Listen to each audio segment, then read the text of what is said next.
not seeing Counselor Rivera. Let's wait then. Okay, he might have just popped in. Oh, there's Counselor Vihel Coppler, Counselor Lindell. I'm still not seeing. Yeah, let's give it 1 minute because I don't have Counselor Rivera. Sounds good. We're streaming live on YouTube and waiting 1 more minute or so to get the full governing body present.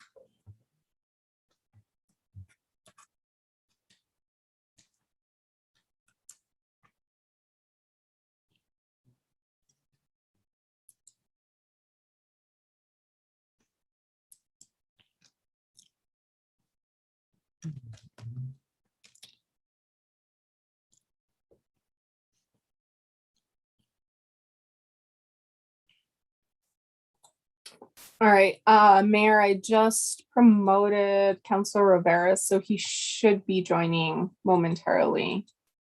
Okay, as soon as we see him, we'll begin the meeting. Perfect.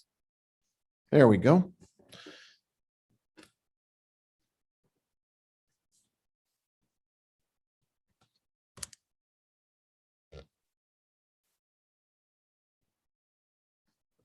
Mayor, were you asking me a question? No, I'm double checking to make sure Counselor Rivera, I see his name, but I don't yet see the counselor. Okay. Oh, there There you he are. is. Okay, thanks, Counselor. I had you in a different Hollywood square box, but I see you now. Thank you. With that, it is 5:03 on August 25th, the regular meeting of the governing body. We're attending virtually, and I'm calling the meeting to order. We'll begin with the Pledge of Allegiance from Counselor Romero Worth. We will have a salute to the New Mexico flag led by Counselor Abeta, an invocation from Counselor Vihel Coppler, followed by remembrances or people we wish to think of at this time. So please rise as you are able for the pledge and the salute and the invocation. I pledge allegiance to the flag of the United States of America and to the republic for which it stands, one nation, under God, indivisible, with liberty and justice for all. I salute the flag of the state of New Mexico, the Zia symbol of perfect friendship amongst united cultures. We gather together here today, intent on doing good work. We seek to represent fairly and well those who have given us this task.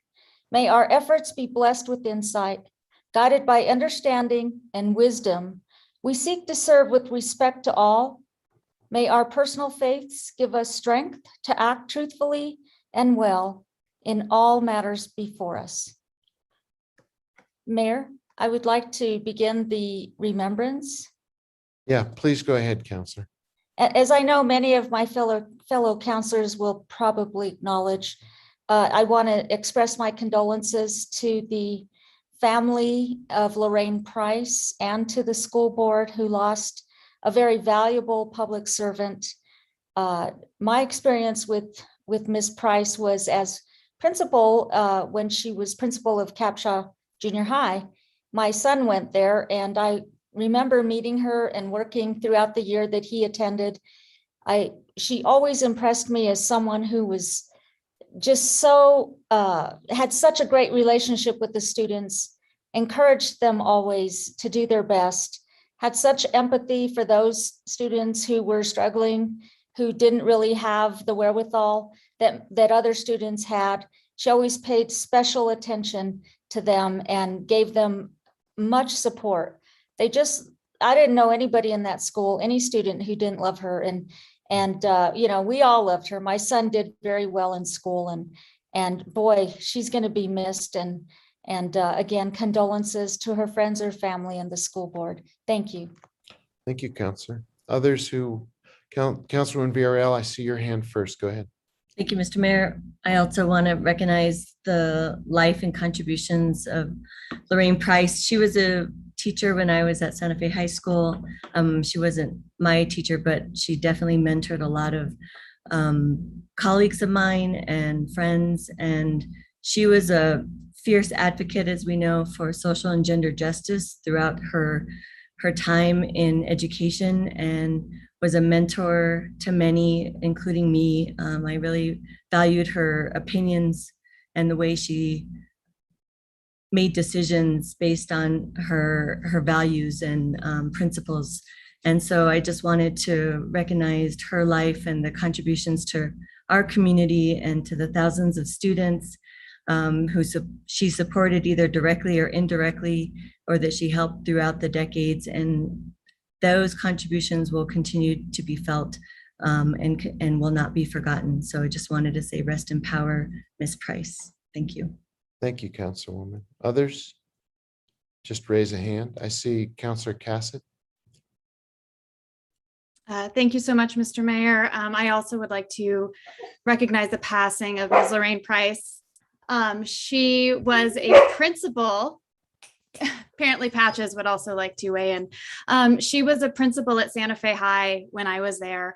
And the first time I met her, I introduced myself and she said, "Oh, you're Brian Cassett's little sister." And I said, "Yes." And she gave me a look and I said, "Is that a good thing or a bad thing?" And she just smiled at me. And to this day, I still have no idea if that was like a good thing or a bad thing. And she just had that way with the students of always, kind of having that friendly banter, and really was just a wonderful mentor. I had the opportunity to meet with her several times throughout my career at Santa Fe High to discuss my classes and my path. She was the principal I was assigned to. And she will be dearly missed, as my fellow councilwomen have already expressed. She really was just a stronghold within the educational community and within Santa Fe. I also would like to recognize the passing of Mary Kazmarek. She passed on August 21st due to complications from cancer. Mary, she was one of my mothers. I always say I had many mothers in Santa Fe, and she was one of them. I grew up with her daughter, Beth. We danced together. My brother and her son, Tom, played baseball together. So we had so many hours on baseball fields and in dance studios and in theaters, and really one of my family's dear friends. And she will be very missed. She leaves behind her son and daughter, who I already mentioned, Tom and Beth, as well as her husband, Norm, and their families. And I just want to recognize what a incredible, caring, intelligent, tough woman she was, and send condolences to her family. Thank you. Anyone else? A hand? I'll add my my thoughts for Lorraine Price. There's no service more important in our community than that on the school board and in the school district. It is where the lives of our young people are shaped, and the future of our community is significantly determined. And her service was tireless and selfless and very, very important. And she's going to be missed and revered by all of us. So please, to her family, friends, students, colleagues, please know that everybody on the governing body is sending our thoughts and prayers. If there are no other names for the moment, let's bow our heads for a moment and think of those we've lost, those mentioned and those not mentioned, who are suffering in this time and seeking some solace.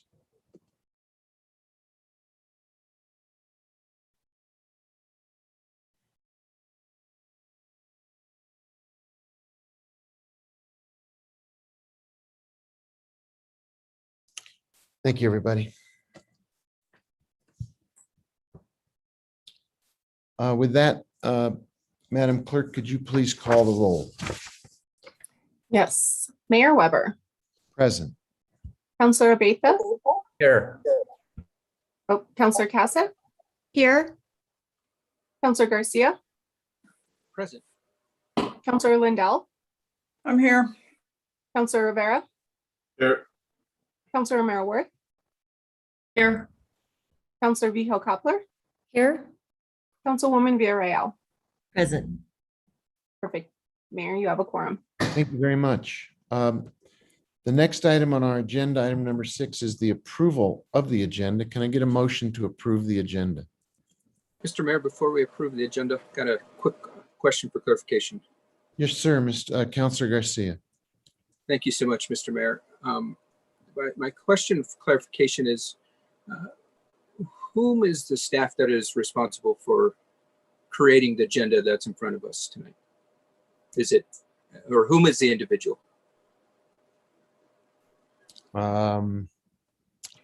Good question. Does Madam Clerk, do you have an answer? Yes, the primary person that creates our agenda is the Assistant City Clerk, Geraldine Cardenas. Okay. Reason being is, in our last governing body meeting, there was a couple of counselors who asked for an agenda item to be added to the agenda. And I thought that was in regards to a formal request that we would have had an update on our audit on this agenda, and it was not included in this agenda. So I'm just, I guess my question is why was that not included in the agenda in front of us? Because Okay, if that's a different item than your question, Counselor Garcia. So I think your question's been answered. Let's take. Mr. Mayor, I think that's a fair question. I don't because think it's an appropriate item for where we are right now. I think it's a different matter.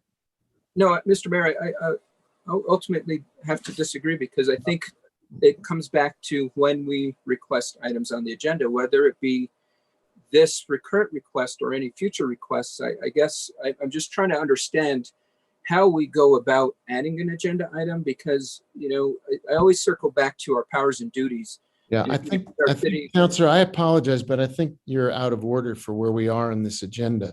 If you have questions about how the agenda is constructed and you want to take that up, either as an item from the government matters from the governing body, or you want to raise it with regard to another report from the city manager, that's completely appropriate, but it's not an item we're going to debate in the course of this particular place on the agenda. I don't disagree with you that your questions are legitimate and germane, but that they're not where we are right now on our order of business. So I would entertain a motion to approve the agenda, please. Move to approve. I have a motion from Councilor Romero Worth to approve the agenda. Is there a second? Second. I heard Councilor Lindell seconding the motion. Discussion of the motion.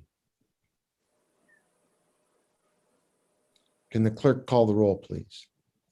Yes, Counselor Abatha, Yes. Counselor Cassett, Yes. Counselor Garcia, No, Counselor Lindell, Yes. Counselor Rivera, Yes. Counselor Romero Worth, Yes. Counselor Vihel Coppler, Yes. Councilwoman Villarreal, Yes. Mayor Weber. Yes. Motion has been approved. Next item on our agenda is item number 7, which has to do with the consent calendar. Are there items that individuals would like to take off of consent at this time for deliberation? I'll look for hands to be raised. I see Councilwoman Villarreal and I see Councilor Garcia in that order. Thank you, Mr. Mayor. Item B as in boy. I have item B. Any others from you, Councilwoman Villarreal? That is all. Councilor Garcia, I have you next. thank you, Mr. Mayor. I would like to as well pull item B and item E to recuse myself. Very good, Councilor. I have E added as well as B previously mentioned. Are there other items from the consent calendar to be taken off at this time? Okay, if there are no other hands for consent, can we get a motion to approve the consent calendar as amended. So moved. Counselor Cassett has moved to approve Second. consent calendar, and a second from Councilwoman Villarreal, if I heard it correctly. Discussion of the consent motion? If not, could the clerk please call the roll? Counselor Cassett, Yes. Counselor Garcia, Yes. Counselor Lindell, Yes. Counselor Rivera, Yes. Counselor Romero Worth, Yes. Counselor Beho Coppler, Yes, Councilwoman Villarreal, Yes. Counselor Abeyta, Yes. Mayor Weber. Yes, Item has been approved. thank you. We have item 8A, which has to do with minutes, approving minutes from the reconvening of July 28, 2021, regular governing body meeting, August 2, 2021. Are there changes, amendments to those minutes? And if not, can we get a motion to approve those minutes? Move to approve the minutes from the August 2nd meeting. Thank you, Counselor Garcia. There's a motion to approve those minutes from Counselor Garcia. Is there a second? Second. I hear Counselor Cassett seconding that motion. Is there discussion of the motion? If not, can the clerk call the roll on the motion to approve 8A, those minutes? Counselor Garcia, Yes. Counselor Lindell, Yes. Counselor Rivera, Yes. Counselor Romero Worth, Abstain because I was not present. Counselor Beho Coppler, yes, Councilwoman Villarreal, Yes. Counselor Abeyta, Yes. Counselor Cassett, Yes. Mayor Weber. Yes. Motion has been approved. And then we move to the next set of minutes, which is item 8B on the agenda, regular governing body meeting of August 11, 2021. Are there changes or amendments to those minutes? And if not, can we get a motion to approve those minutes? Move to approve. Second. Counselor Garcia has moved to approve the minutes and Counselor Lindell has seconded that motion. Is there discussion? If not, could the clerk please call the roll? Counselor Lindell, Yes. Counselor Rivera, Yes. Counselor Romero Worth, If you could just correct, I will abstain from these minutes and vote yes on the previous ones. I didn't realize which minutes we were voting on. So I was not present at the August 11th governing body meeting. Thank you. it has been noted. Counselor Beho Coppler, yes, Councilwoman Villarreal, Yes. Counselor Abeyta, Yes. Counselor Cassett, Yes. Counselor Garcia, Yes. Mayor Weber. Yes, Motion has been approved. thank you. Madam Clerk, can you take us to item 9 and introduce it to us, please? Yes, item 9A is the Midtown Planning and Development Biweekly Report. It's presented by the Office of Economic Development. Rich Brown, our Director of Community and Economic Development Department, is available for this presentation and will introduce staff that will also be presenting. Thank you, Madam Clerk. Mr. Brown, you have the floor. Thank you, Mr. Mayor, and good evening to you and the rest of the governing body. It's very nice to be here, and I thank you for all your well wishes. I am still in my transition mode, so tonight's presentation on Midtown public engagement will be moderated by Daniel Hernandez, our project manager, and Alexander Ladd from our Office of Affordable Housing, who's working on public engagement. So if I could, I'd like to turn it over to Daniel and ask for screen shareability for them to do the presentation. And we have a list of partners tonight who will join them in this discussion. Hi, my video is coming up and hopefully it's not. Yeah, I'm sorry, it's not working. I may have to reboot in a second, but I'm going to turn it over fairly quickly anyway to Alexandra, who's going to start the presentation, and then she'll drive the slides as well. And we'll also hear from Michael Pride and from the Design of Planning Center, as well as the Midtown engagement partners that are on with us this evening. And then I'll return to close it out. So Alexandra, you want to start? I do. Thank you, Mayor, members of the council. Alexander, can you hang on one second? Daniel, we're getting, Yes. there you go. You're getting a lot of strange sounds as well as no pictures. So if you want to reboot, that'd be great. And we'll turn it back over to Ms. Ladd to carry the presentation. Thank you, Mayor. I will go ahead and share my screen.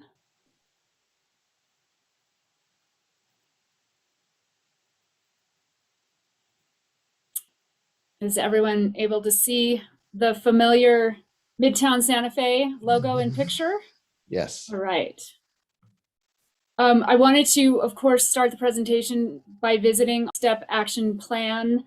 We are now talking about step 9, which is our public engagement step, and how this informs our development plan. Again, our goal areas for Midtown, and you've heard Daniel talk about this time and time again, but we sort of have this nothing simple at Midtown. So this is a very much of a multifaceted process. We're looking at long-term development goals, and these are priorities that have been established by the community through various years worth of work around this site and the St. Michael's corridor. But what we've heard from the community is that higher education, having housing choices, particularly affordable ones, supporting the film and multimedia industry at the site, highlighting the local community, arts and culture that feed our local spirit, as well as providing opportunities to build our technology and innovation sector. Several public policy goals, of course. We need this project to pay for itself, but we also need to be able to use the profit to support the long-term community goals. You know, how do we leverage what we can earn from the property to support our community in a variety of ways? And those community development goals, public engagement, which is, you're going to hear lots about tonight, but to make sure that it's inclusive and transparent, to make sure that the future development on the site, we're not just turning it over to somebody to do a bunch of strip malls. We're looking at development that's sustainable, that's equitable, it offers opportunities for everybody, and that features public open space and invites the community in and provides opportunities for people to spend time there. The pre-development planning phases, and this is, we've followed more or less this process. This is fairly standard. The concept phase, which is to create a vision, to agree on this vision and a set of goals that can help us fulfill the vision, develop some concepts for the site. We are now in the planning phase. So we're looking at how do we rezone, what do we rezone the property for, what kind of urban design development framework, how do the community's needs and choices and input get factored into all of this. And then we will get to the implementation phase. And this is where we will begin the entitlement process, rezoning, where we will start to pick developers who are mission aligned. So developers who are also committed to the visions that we hold for this very public, very special, very important place. And also very important, we want to be able to replicate the structure that we create here for future development of both city-owned land, but also large tracts of land that have a lot of importance to our community and to the future of our community. In 2018-54, that resolution, again, this is the resolution that established our planning guidelines for Midtown. And part of this mission is to reach out to local groups to continue to evolve the vision for the site. And I think a big issue and all of the early planning, the work that the UNM students did earlier this year, really focused on how do we improve connectivity. The site itself is sort of enclosed, it's surrounded by all these other things. How do we invite the public in? And again, I think we've continued to talk about this idea of connectivity, the idea of being able to get there. If you're on a bike or by foot, you don't need a car to get there or to move around the site.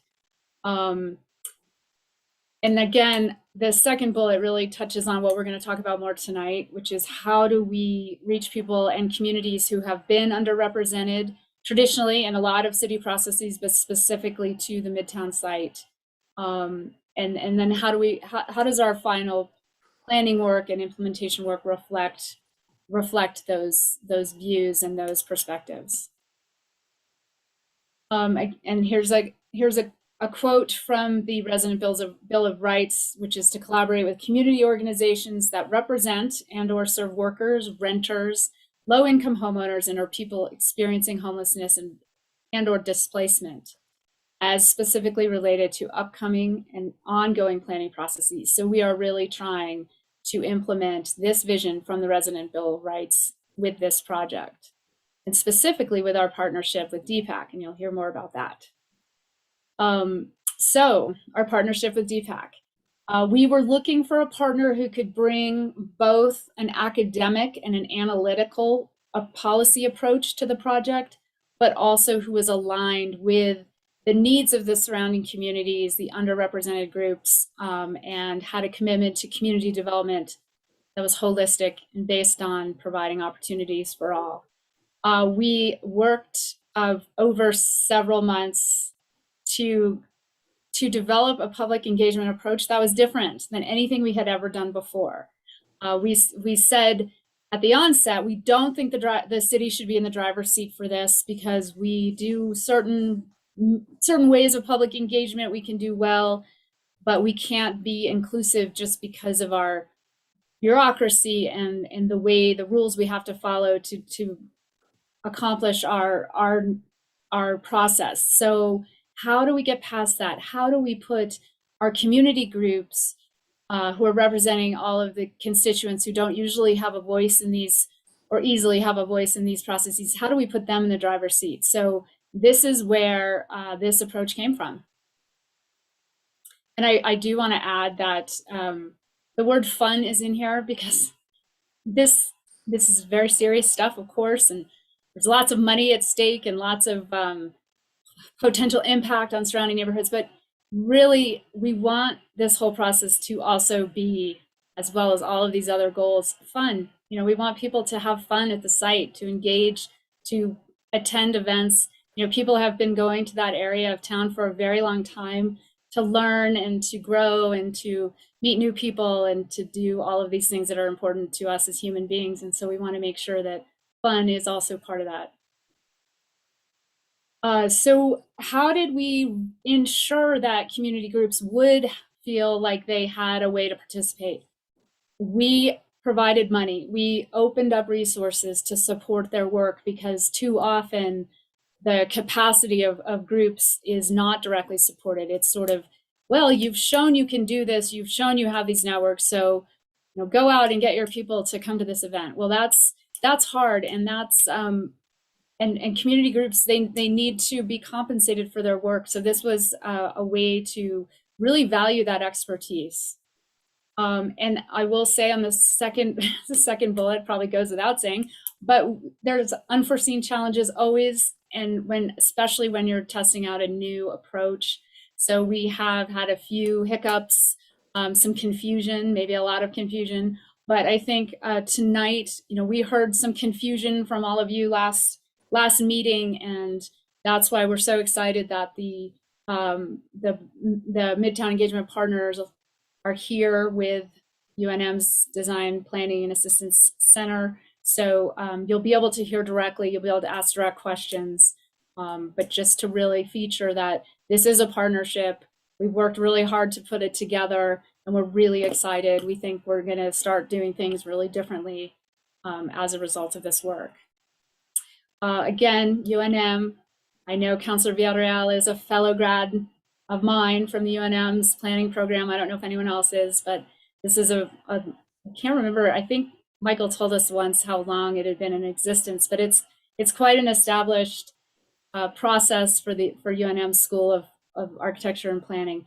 And then the Midtown Engagement Partners, they are here tonight, Chainbreaker Collective, Earth Care, Little Globe, the Santa Fe Art Institute, and YouthWorks. And with that, I'm going to turn it over to Daniel, if he was able to resolve his computer challenges, to talk a little bit about some of the specifics of the corresponding work that's been happening. Daniel, are you able to do this, or should I just keep going? I don't think he made it back, Director Ladd, so you might have to keep going. Okay. Is he there? He was in the waiting room. I apologize. So I just re-promoted him. I didn't mean to interrupt that. I'm sorry, Alex. Thank you. Oh, no worries. I'll leave it on this slide. It sort of gives a lot of information. Good evening. Sorry about that. Yes, so we here there was some questions last month or earlier this month. Last month, anyway. Early about the listening sessions in July. There was thoughts that we had changed the dates, but these were the dates that we went in, and those were the dates that were implemented. I just re-provided them here in this slide. Here is what we're looking at for the September workshops, and we heard a lot of your comments and advice about diversifying the times of day, days of the week, so that we try to get as many different times during the planning for those planning sessions in September. They're still being planned, and we are also having. We've provided here also these Zoom presentation sessions. We're going to do them even if we cannot meet in person. Or if we can meet in person, we're going to do them anyway. If we cannot meet in person, then we'll have those Zoom presentations as well. So we have a backup plan either way. The next slide. And I just want to remind people, so we're calling them planning sessions. We divided them into two. One was a listening session where we just wanted to kind of lower the temperature a little bit about, get confirmation about stuff that we heard in 2018, stuff about the link overlay, just stuff that would influence the planning thought. And so there was a lot of listening. The September workshops are actually creating. We will be drawing, we will be interacting with people with the model, with site plans, et cetera. So we'll actually begin formulating a development framework during those September workshop sessions. The next slide. Also, I just wanted to sort of reiterate this that people have asked us, so if we went to a DPAC or an MAP event, Midtown Engagement Partner event, is it the same as going to an Optico Strategic Economic event? And absolutely it is.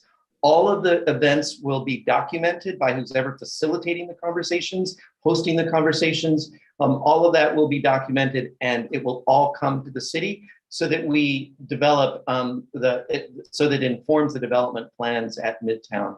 So I just wanted to make that really clear. Yes, they feel sometimes from the public perspective that they're on different lanes, but they're actually all coming into a center point with us, the planning team, so that, again, we can use that information to inform plans. Next slide. And for now, which I will continue to show this, and it goes into your package, and it's available for the public, but it outlines the process that we are in right now, through the summer, into the fall, and then when we plan on, and the resolution we will be bringing to the governing body in October, that will direct staff to create zoning applications for Midtown, which we think will then be able to get into the zoning application process, starting with the early notification, neighborhood notification in February or March, and conclude that by the early fall of next year. So again, this is available on our website, but and it's been sent to you as well, the governing body. Next slide.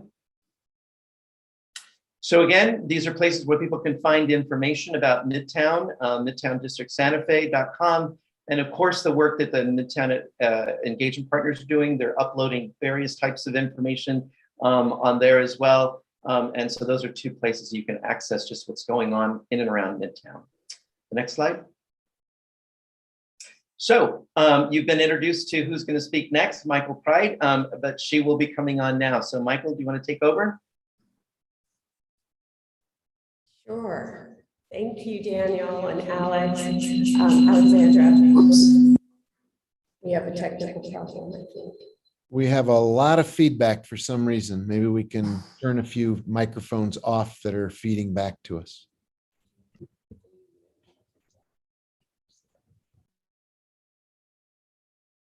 Maybe try again, Mike, see what happens.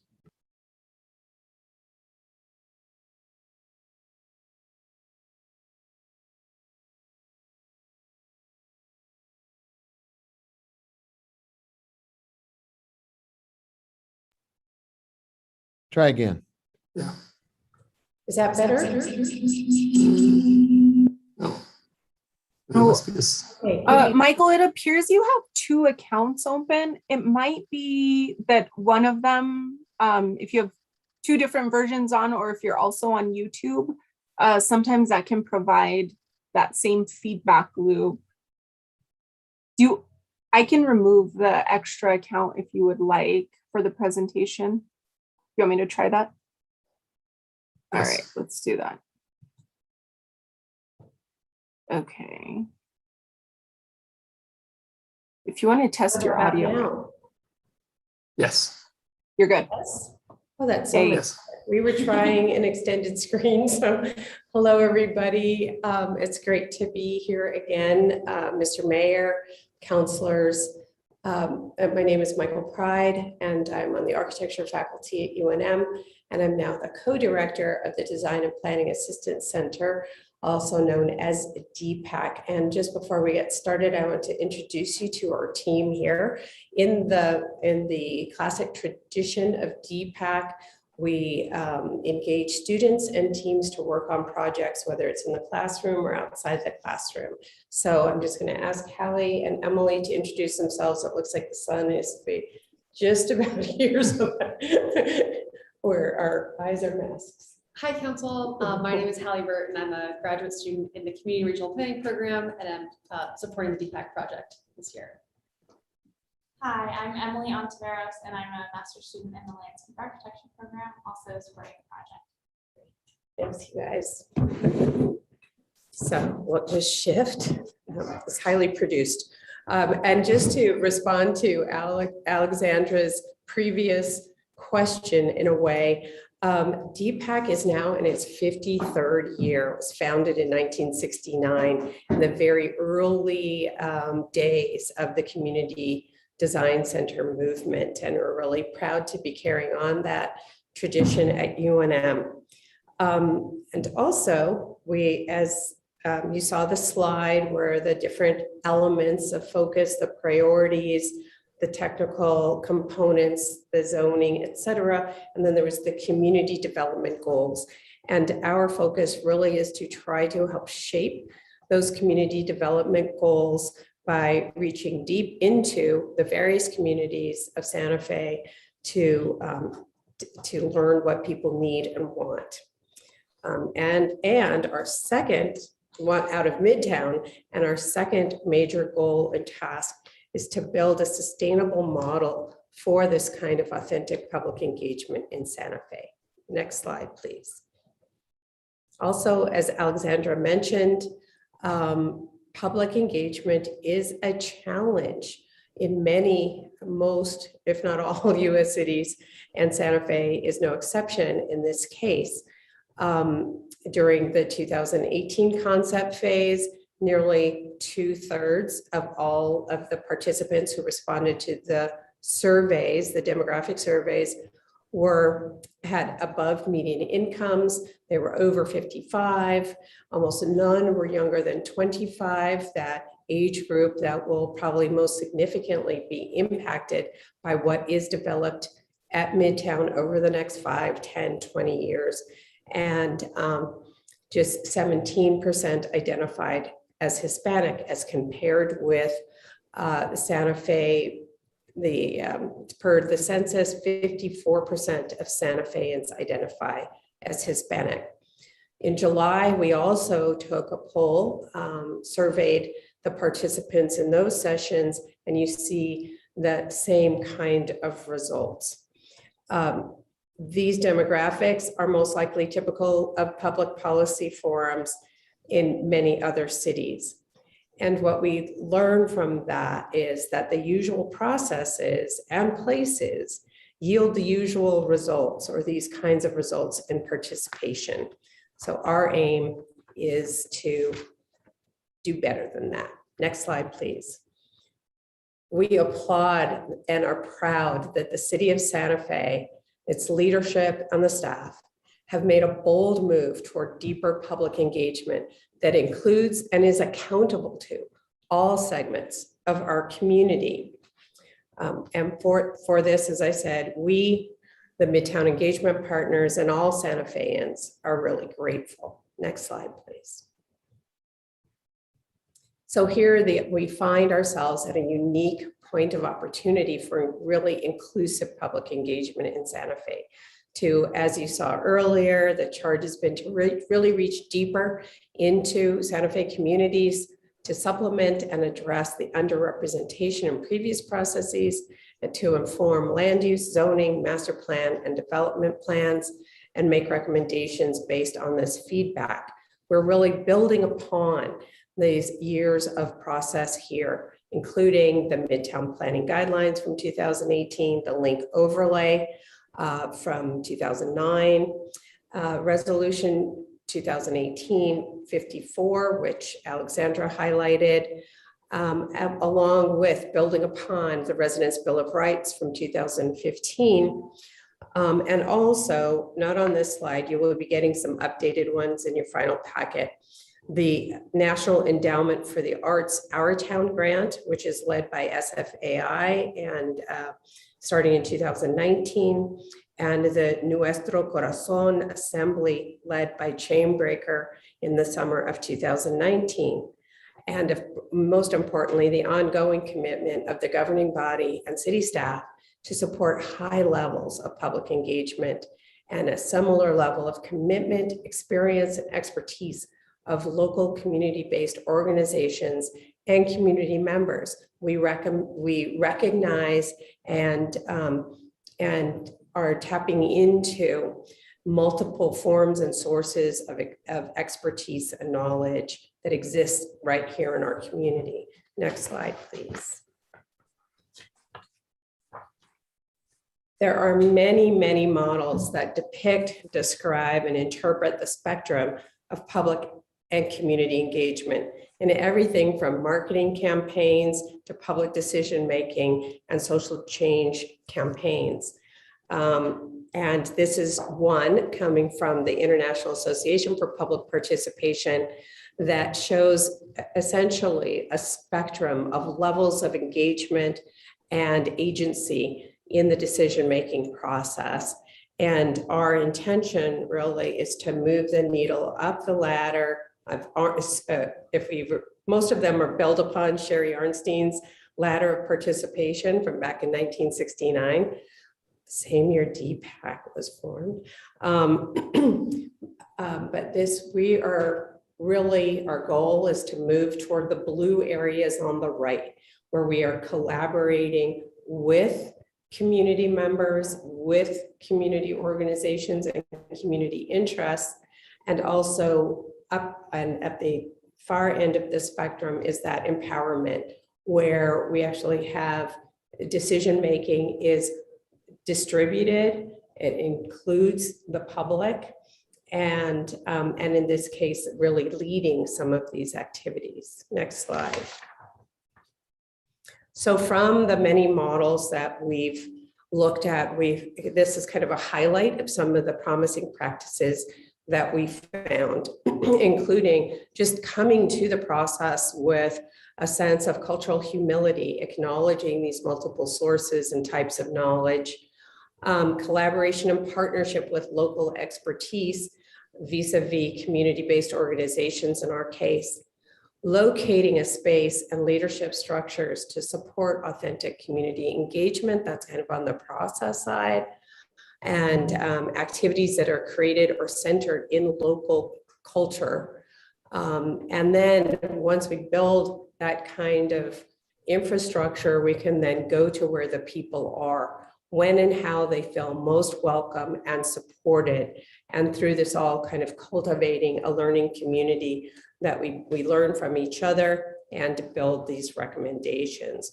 Our engagement, our public engagement program responds to these approaches in ways you'll see in just a moment. Next slide.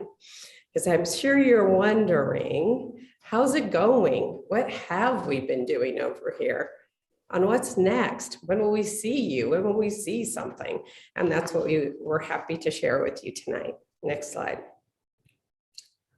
Our public engagement program is a work in progress. Part of the approach that we're taking is iterative.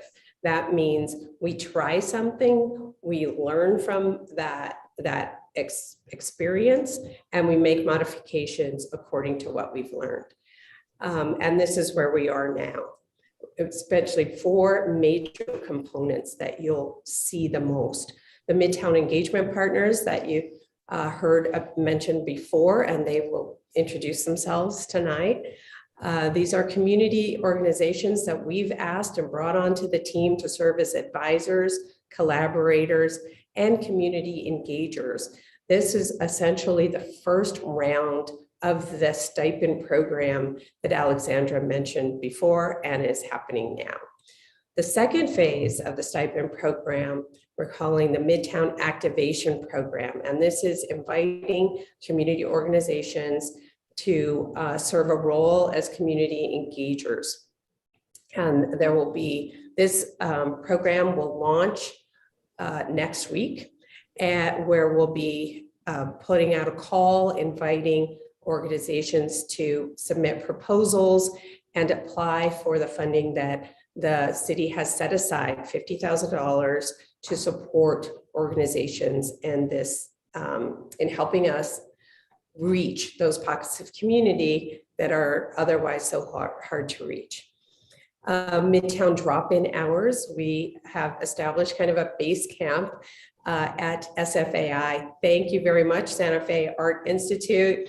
Jamie, Natapan, I think are both on the call right now. And we've got a room there where we can welcome guests, where we are hosting the site model that Opticos developed, the 3D model that you can play with. You'll see development ideas, visual, verbal, and active drop-ins, ask questions, share ideas, leave them behind. So very informal.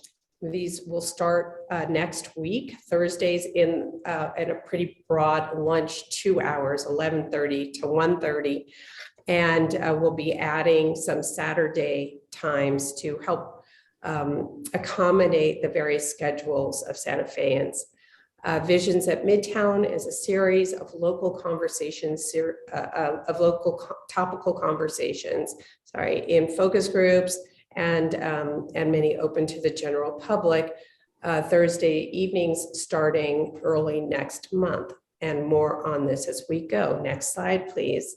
Before we go into the details of those programs, I really want to take this moment to invite our partners in community engagement to introduce themselves. These organizations and their leadership are drawn from those communities demographically and are geographically underrepresented in the concept phase. So I'll turn it on. I don't know if you can turn on your cameras, but we're going to go in order listed here.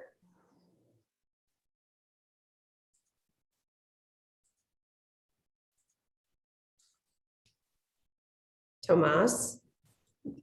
Hello. Yeah, thank you, everybody, Mayor and councilors. My name is Tomas Rivera, as you all know. Chainbreaker is a membership-based community organization here in Santa Fe.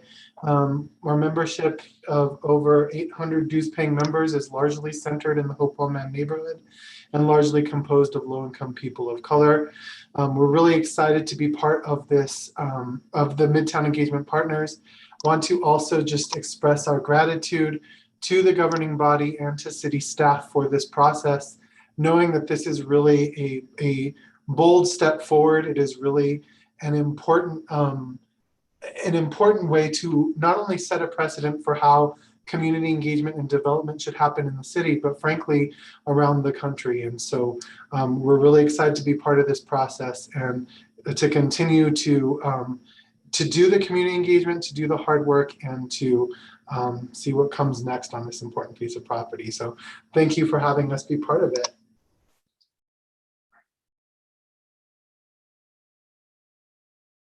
Michael, did you just want to call on people one at a time so they know it's their turn? They're ready. Thank you, Mr. Mayor. Okay, thank you. Hi, everyone. My name is Marianne Maestas, and I am a part of Earth Care. And like it says on the screen, we're a community-based organization on the South Side, and we work to develop the leadership capacity of young people in Santa Fe and families and community leaders. And we are really happy to be a part of this process and to bring our youth and family leaders to really help drive this. And thank you so much.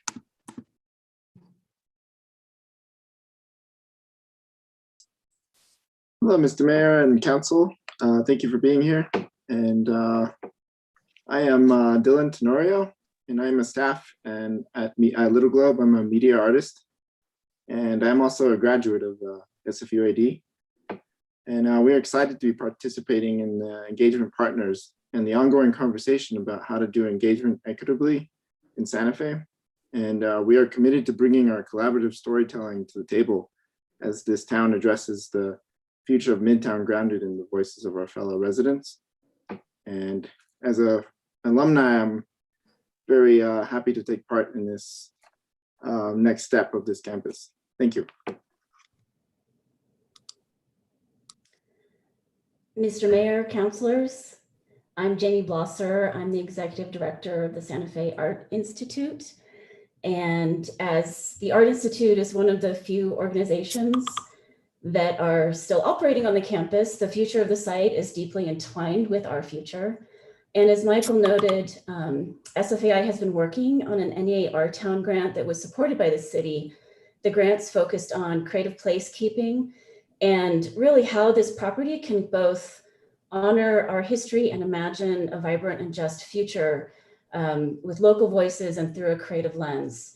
And so one of the things this funding has helped to support is building the cultureconnects.site website that's really shows a lot of the work that we've been doing and will continue to show our work. And also that we hope eventually can become a community archive.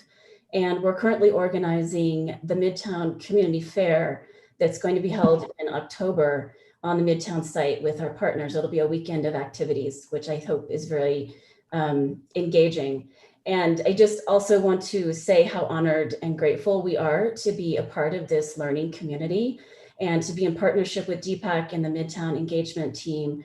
So want to thank the governing body and the city staff for this incredible and important investment in our future.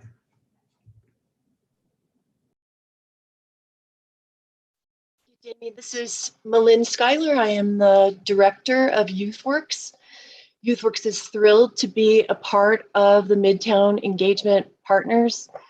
Mayor Weber and city councilors, we work deeply in the youth engagement realm in Santa Fe around alternative education, community service, workforce development, credentialing, and stewardship. And we work primarily with the most marginalized youth and their families. And we're just thrilled to be part of this whole operation and bring our network to bear so we get equitable feedback for the development of this incredible property.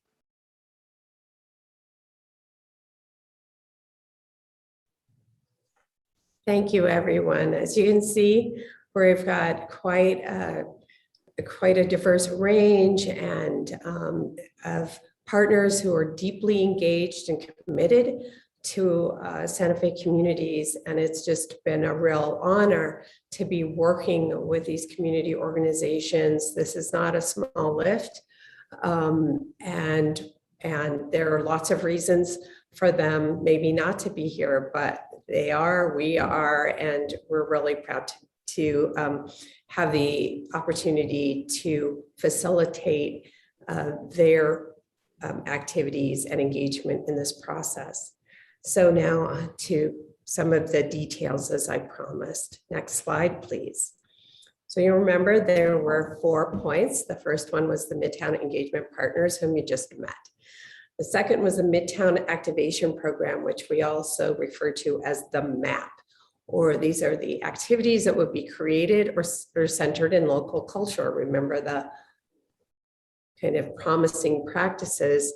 And the activation program uses stipends and just the enthusiasm and interest and expertise of local community organizations to offer a range and diversity of activities in different locations at different times to reach people where they are and with whom they have already have relationships to respond to questions about Midtown.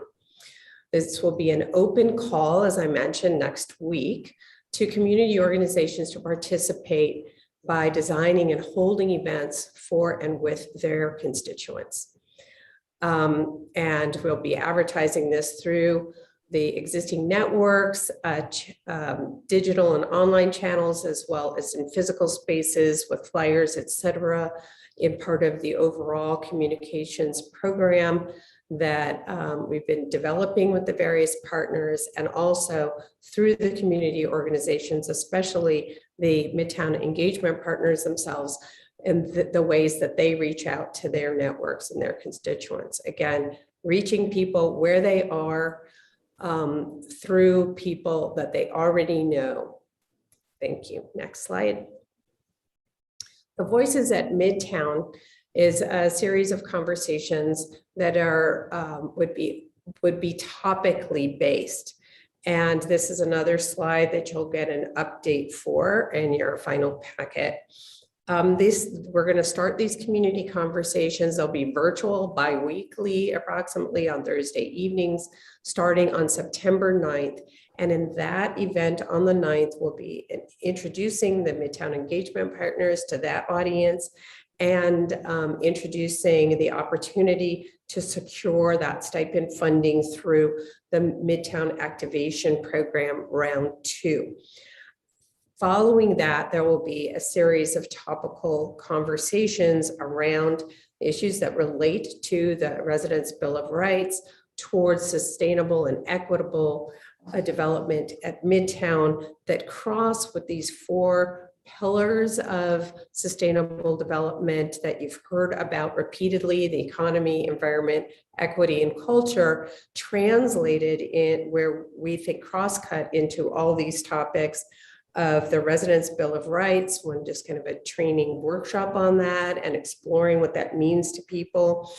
Generally, what does opportunity, whether it's education, jobs, training, starting a business, land acknowledgement, stewardship, and management, how do we treat this land? What are the various cultural approaches and understandings and needs? And then how will we care for it over the long term? The stewardship, management that that includes community voice, how the various parcels will be developed over time. Public spaces and uses is a really key component. This is part of the reason why the city has invested in this property to begin with, is to deliver these public benefits. And the public spaces, the programming of those spaces, the uses that are allowed, whether out of doors or indoors, is a key question to ask. And finally, long-term sustainability and community health. You know, we heard some things in the listening sessions about things like being a model for sustainable development. How about being a self-contained community in terms of energy, water, and other components? All of these topics intersect again with the framework of economy, environment, equity, and culture. And so we imagine that all 4 of those points will get touched upon in each of these conversations. And this responds to that promising practice of cultivating a learning community. Next slide, please. And so you see the flyer on the right and the map that will go with it, or a map like this, and how we're getting the message out. So flyer will be used to promote these activities and let people be aware of them, whether it's through our periodic e-newsletter on the Culture Connect site, through the social media platforms and networks of the city, but also of all of the Midtown engagement partners and other community organizations, posting flyers in libraries, grocery stores, schools, etc. And bottom line, everybody is invited and welcome. Next slide, please. I think you may have seen this timeline before. It's been edited, I think, 4 times at least so far. We do update it, part of that iterative process, but also really responding to contextual factors like an ongoing global pandemic and the pace at which authentic public engagement we're discovering really requires. And the next slide, please. So here's what's coming up. Some dates we can give you today. Take a picture, take a screenshot now, but you'll be getting more information. So starting next week on Thursday, we'll start our drop-in hours at SFAI, and every 2 weeks following. On September 25th, Chainbreaker will organize a tenants clinic and a bike giveaway. This is really important date because of the expiration of some of the eviction moratoria and other protections. The bike giveaway is especially exciting, and this coincides with the workshops led by Strategic Economics and Opticos that same week. In October, you'll see more tennis clinics, a bike repair clinic. We want to do a bike tour at Midtown, kind of exploring that issue of connectivity, bikeability. And as Jamie mentioned, SFAI will organize the Midtown Community Fair, the second to last weekend in October. Also in October, EarthCare will be organizing planning workshops in area schools with whom they are partnered. And all of these, especially the on-site activities, will be supported by and developed in collaboration with YouthWorks, especially the culinary program, Little Globe, and the community. And we'll also be inviting the other community organizations that will come on by mid-September through round 2 of the stipend program. Next slide, please. Bottom line, that we hope that what we've conveyed, and we believe that what we've been developing is really community-driven, facilitated by DPAC, and of course, sponsored by the really important and valued investments of the city of Santa Fe. Remember to sign up and or log in for updates at Culture Connect's site and the Midtown District Santa Fe website. Thank you so much for your time and your investment.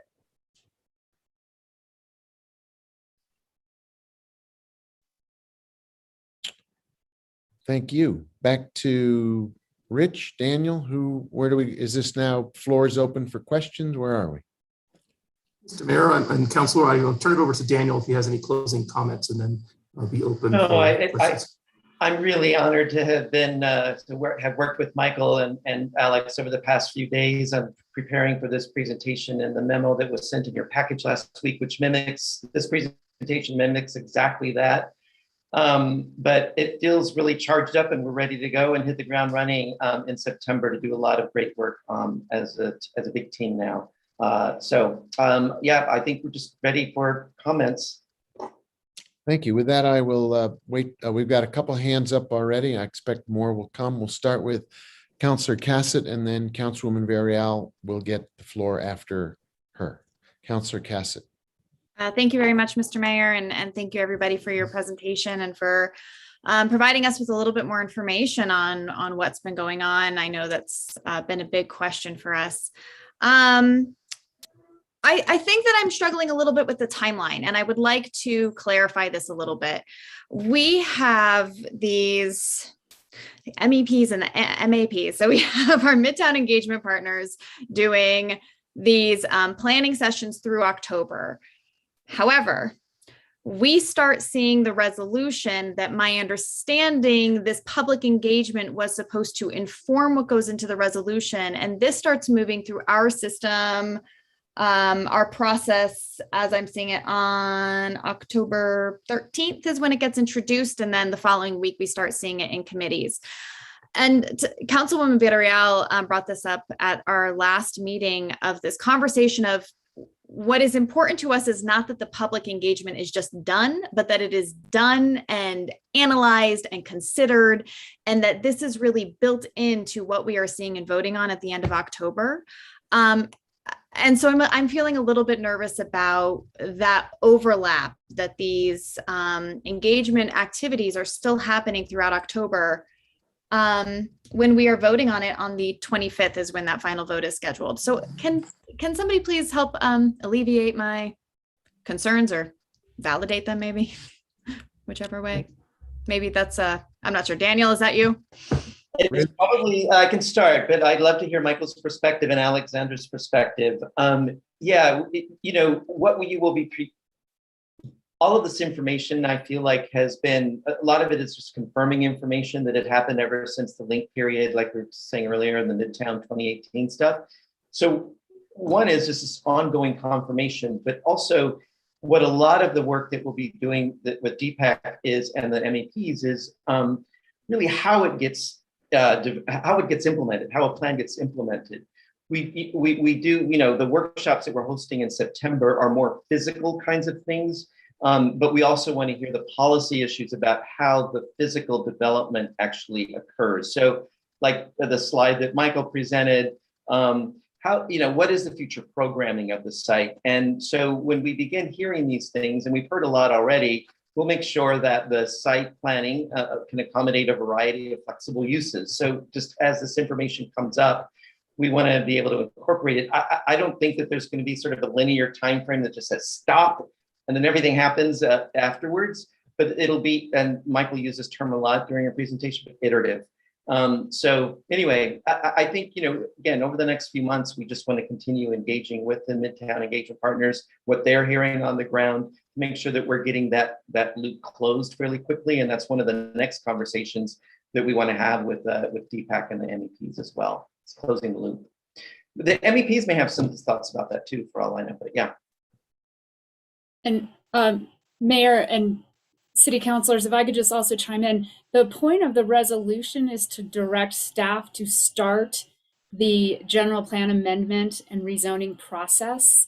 So that's the functionality of that resolution. It's not saying, oh, and do these very specific things. It's attaching that work to the public engagement work, so that at the end of that timeline, the public engagement partners will be handing us a community engagement development plan that will be our implementation tool as we start down the land use process. So there are a lot of steps to even get to the rezoning, which is not the development plan. That's not the super specific uses. That's not who we're selling the property to. That's not, that's not picking the developers or anything. It's still that very general, we have to rezone it to do anything there. So the resolution itself, I think once it's written, it won't feel like it's jumping sort of too far ahead of the process. It'll feel like it's actually just a step in the process that continues to evolve as the engagement wraps up with this phase. But there's so many more steps to where the public can comment on what is going to happen just as part of the land use approval process as well. Thank you. That was helpful, Alexandra. So is my understanding then that when we get that resolution, it's not going to start rezoning to this zoning designation, but it's going to be a little bit more general, or will the zoning designation be identified in that resolution? So, Councilor, the zoning designation will be identified, but there should be, it's not by parcel, it's what, and Noah, Noah, I was start stumbling around here because I think the idea of zoning sounds more specific than it really is. It's more of the umbrella use for the whole parcel. So what we're looking at is, well, what zoning opens up the most opportunities? And Noah, if you want to chime in and make me sound more coherent, I welcome that. Also, Michael's hand is up to offer some insight as well. But Noah, why don't you go first? Thank you, Mayor and councilors. So yeah, what Alexandra has said is pretty much correct, right? So what this will enable us to do is say, here's the vision for the property, and here's the uses that we see that the property would house. And this zoning district and this general plan amendment is needed to enable us to start kind of visioning for the campus, like enabling us for a path forward. So basically through the general plan amendment, which allows for the zoning, and the zoning allows for the uses. So, and it comes before the master plan, before the development plan, but it just kind of sets up the framework for kind of the ideas and the visioning of the Midtown campus. So that's why it would come first. And then through the master planning process and through the development plan process, we can drill down on the uses that the community and wants to see on the campus. Okay. Michael, did you want to offer some insight on this? I think you have your hand up to address it, and you may be able to give some clarification on how the pieces and the timetable fit together. I can try, and I know that Councillor Villarreal had her hand up before mine, so I don't know if you want to ask your question first. Okay, thanks. Yeah, this is, I think, a lot of community members and the engagement partners are also a bit nervous about the timeline, realizing the time that it takes to reach their constituents and analyze the data, et cetera, et cetera. And so I think one thing that we might ask on behalf of the community partners is just some patience and hopefully not foreclose any of the possible recommendations that would come out of this process. But we do understand, and the promise is that this is a layered and incremental process. And I think we'll all be watching for red flags, and you'll hear from the engagement partners when something seems to be going awry. But I think that it has been and most likely will remain somewhat confusing to some level to a lot of people, because it's hard to understand for a lot of people how the zoning change might not exclude some use or some practical programming or something on the site. Noah and Alexandra and Liz generously came to meet with the engagement partners, was it just last week, to try to explain this process.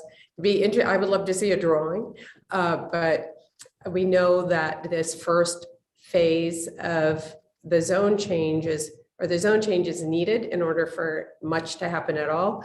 Like the existing zoning excludes a lot of uses that community members might imagine or hope for. And I think it's what might be excluded is what people are nervous about. So we will just keep chugging along. We wanted to present this process and the timeline that we believe we can meet or we hope to meet. Again, revised for the fourth time. And we hope that we can, that you all will consider that pace as you take on these additional decisions. So just to be clear, we do have that schedule that I presented, and it is a roadmap for the way that these things fall into a spectrum. And I don't know if Alexander wants to pull it up again, but we'll continue to iterate it based on the information that we're getting in. But I think the planning team as a whole and the planning land use department feels comfortable that we're still on a time frame that we can meet. Again, this stuff is never linear, and it will always be a process by which we get information. And we will also, even once we get into the actual zoning process, there's a series of hearings that will happen, and we will probably do double duty, particularly on this, for people to review both the zoning as well as a master plan proposal during that process. So that won't even happen until next year. So again, there's regulatory requirements for hearings once we enter that process. And I'm sure that we're probably going to feel compelled to do more than just what's regulated. Yeah, thank you. I do appreciate it. I think where my confusion came from is that, there has been this discussion of we both need to move this along quickly, as well as make sure that and find that balance of how do we move this and really get this rolling. I mean, this resolution was passed in 2018. I know a lot of us are really eager to start getting things happening. And I know my discussions before have been, okay, we're rezoning, let's rezone. And then there was this discussion of, well, we have to do the public engagement first. And now so I understand. I think it's just that's where some of my confusion was coming from, was that balance between moving forward as well as knowing that there were these pieces that have to go in place, but now they're happening at the same time. And I know it'll continue to be a discussion, but that balance is really crucial. I know for me, is that we do have to move on this. We've had many discussions on the governing body about both the importance of what this means as a community asset, as well as what it means for the city financially, and that both of these issues are things that we really need to be looking at and balancing. So I appreciate the feedback, and we'll keep watching. So the engagement activities that are going to be happening, we have these identified Midtown engagement partners. It looks like there's already a calendar of events laid out in October and September with these partners, but there will be other individuals or other groups coming in, and those will be identified within the next, 3 weeks, essentially, correct? And then our hopes is that they're quickly able to plan events and get them executed in October. Am I understanding this timeline correctly? That's correct, Councilor Tassett.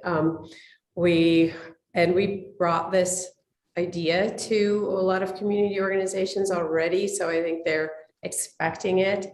We'll be in communication with them very early next week, we think, and that's the plan. It's when you're co-creating, as you can imagine, if you are, I don't know, I don't have a good analogy at the moment. I don't want to call on the camel and the horse, but no, but we are really committed to this, what we signed up for, this co-creation of both the activities and the plan and the move forward. It's been so rewarding, and we're all learning so much in this process. I took out the slide that showed just the building the infrastructure, kind of rules of engagement, agreements between the partners, setting up governance structure, and I don't know, we had the voting, we even thinking about technology, all these things, while also building relationships takes time, and that infrastructure helps build confidence in the value and the veracity of the program going forward. So I know sometimes, we get frustrated, or I worry and stay up all night thinking we're not on the timeline or whatever, but we're moving at the pace that is working for this process. And I think we're making really positive progress. And I hope some of the partners might speak to that tonight, so that I'm, not lying, but it feels really good. I think that actually would be helpful if there are any of the partners who do want to speak to some of the processes and where you have been and where you are taking us, and really that understanding of that piece. If anybody has anything to add in, if you don't, that's okay too. But I'm looking for raised hands. Malin. So I just want to explain to everybody that YouthWorks has been around for 20 years and we do some very specific work, but the population that we work with probably passes through these other organizations as well to get whatever those resources are that they're offering. So we haven't purposely engaged with all the partners, other than I've done some direct work with Chainbreaker during the pandemic and with the Art Institute in planning towards Midtown years ago. But now we are in regular meetings and we're talking about our strengths, who brings what to the table, what are the populations that we serve, how can we best get the information from those populations, and merging our strengths together to make something much bigger happen instead of working from our own small, workspaces. We're really hoping that Delta won't shut down physical visiting to the Midtown campus. I think it's really valuable that the community get to go onto that campus because it's been so quiet and have some fun. And between these organizations, there's thousands of people that can be drawn forth. So the collaboration has much more power than us working alone. thank you, Malin. I appreciate that. Tomas, do you want to speak up? And I want to be respectful of everybody's questions. I also want to point out it's almost 6:30 and our 7 o'clock session is supposed to start in about a half an hour. So while this is really important and I'm not trying to shut anybody down, let's be mindful of other items on the agenda going forward. But Tomas, your hand was up to speak to the question that Councillor Cassett raised. Thank you, Mayor and Councillor Cassett. I will make this brief. I just want to back up what Malin just said. I think from our perspective at Chainbreaker, as part of this process, we are a civil rights organization. We're a racial justice organization. We are not a housing organization. We just view housing as a civil rights issue, which is why we're doing this work. And I think that what happens on Midtown is going to be incredibly important for not just the future of Santa Fe and the surrounding neighborhoods, but I think the deeper work that is really speaking to our hearts is that this is a healing process. And so I think that the way that people understand how development happens, that people understand how the city and community groups can and need to work together in order to overcome some of the issues like gentrification and displacement, and some of these issues, to us is really what's going to be felt in people's, that's what's really going to be passed down outside of what's going to be built on Midtown. So both of those are just as important to us, but I wanted to just kind of bring up from what we're hearing, a lot of the concerns and a lot of the issues are really about how this process is feeling. And again, this is really important to us, that this is a very important step in the right direction towards that. So that's Chainbreaker's biggest, deepest interest in all this, in addition to what actually happens there, because our members will be affected by that no matter what. Great, thank you, Tomas. And I just had one more request with the Thursday night, the Thursday evenings in September. If you're able to record them and post them, I think that would be helpful. Again, thinking about that access and people that would not be able to attend. If those can be publicly accessible after the fact, that would be helpful. Is that possible? Councillor Cassett, Mr. Mayor, absolutely.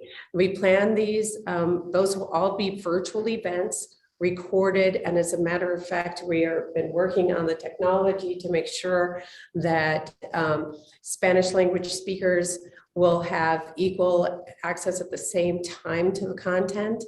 And we have moderated conversation. All of that will be recorded. We'll take some of the feedback to further develop FAQ sheets, Q&A, and as well as incorporating into our thinking about our findings and recommendations. So yes, this is part of the lead time, is figuring out what are the platforms we have available that can reach these constituents, and how do we truly do it equitably, not like a transcription in Spanish 3 weeks later, but like everyone's participating at the same time. Thank you for the question. Wonderful. Thank you so much. I'll go ahead and yield the floor for the moment. I'm sure I will be reaching out in the next couple of weeks with additional questions. So thank you, everybody. Thank you, Councillor. And Councilwoman Villarreal, you have the floor.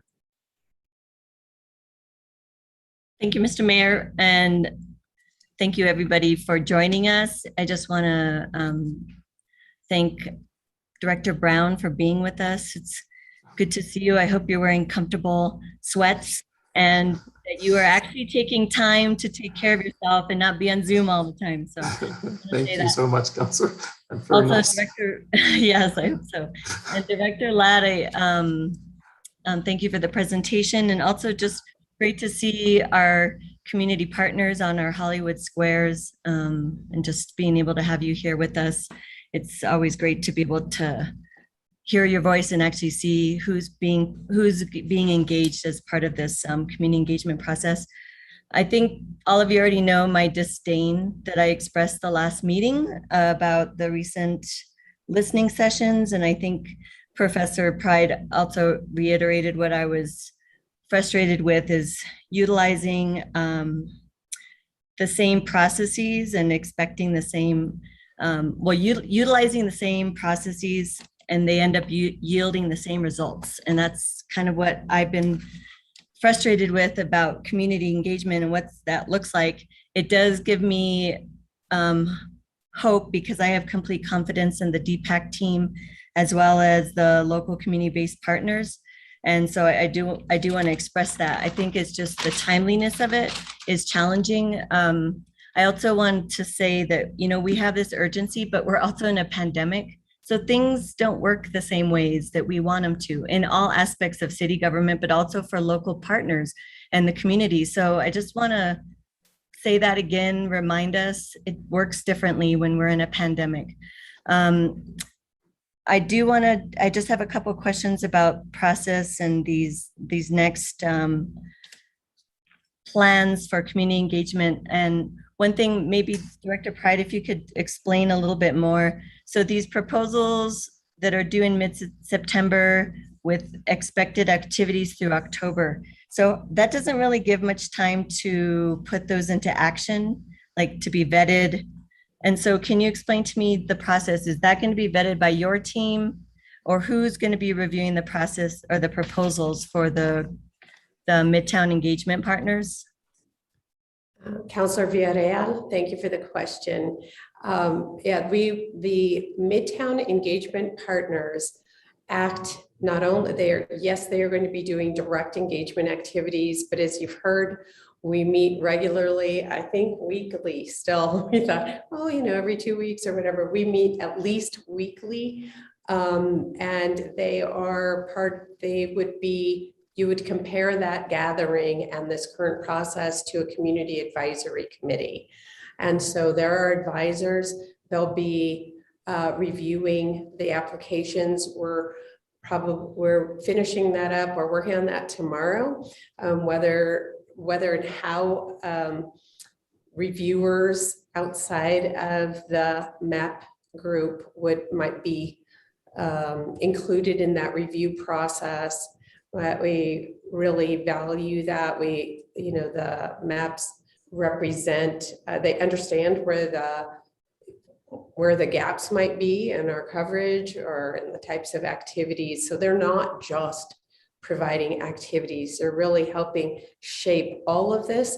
And at the other end of this process, we will be co-analyzing the data and developing the findings and co-authoring the recommendations. And one of the practices that we are experimenting with or exploring and trying is one of, I don't want to go too in the weeds, but advice and consent, where people, some group develops the whatever it is, whether it's a draft of a certain component or a recommendation, and it goes out to everybody for a certain period for review and feedback before a final is made. So we want to keep practicing this idea, this concept and approach of truly community engaged work from beginning to end. We'll take responsibility for pulling it together as, a full report and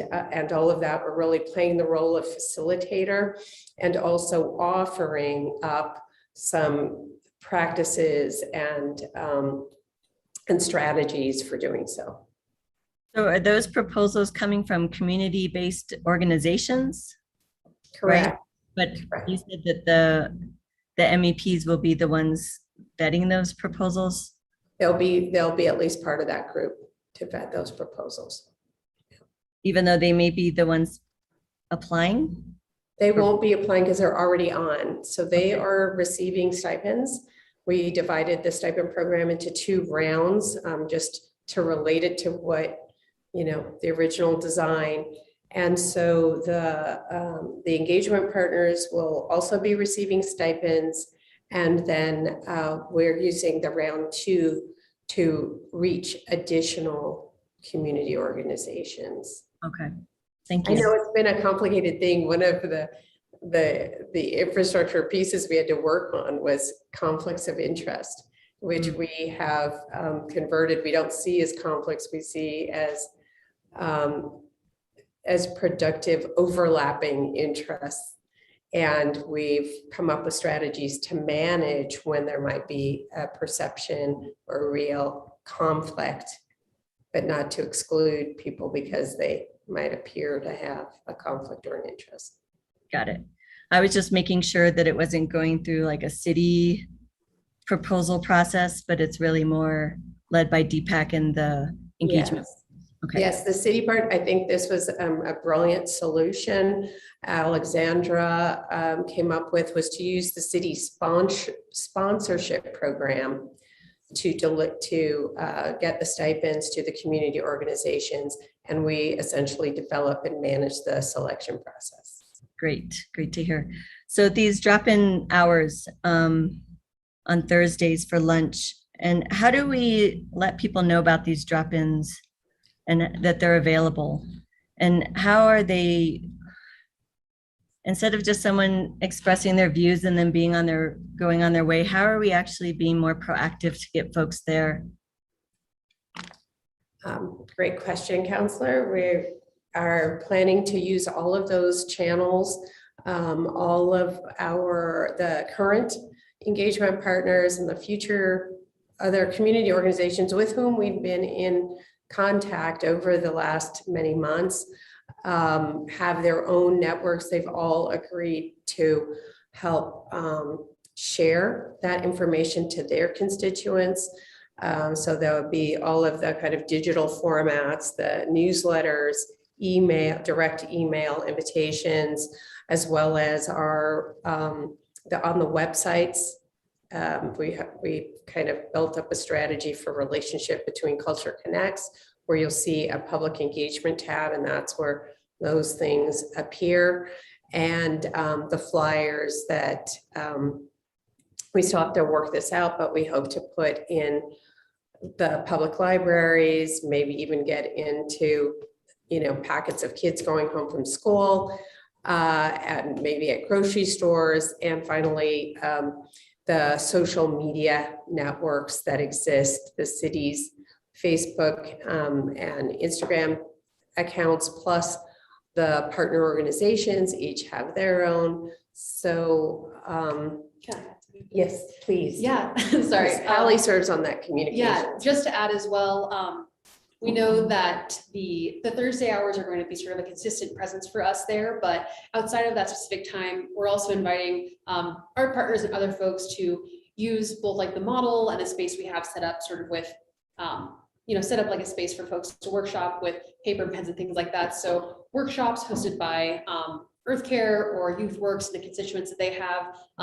We're working with the Mayor's Youth Advisory Board, who now has a Midtown subcommittee. And so really seeing that space and that sort of studio space more generally as an opportunity to leverage connections and ongoing events that other community groups are leading. And so that Thursday time will be advertised in the ways that Michael added.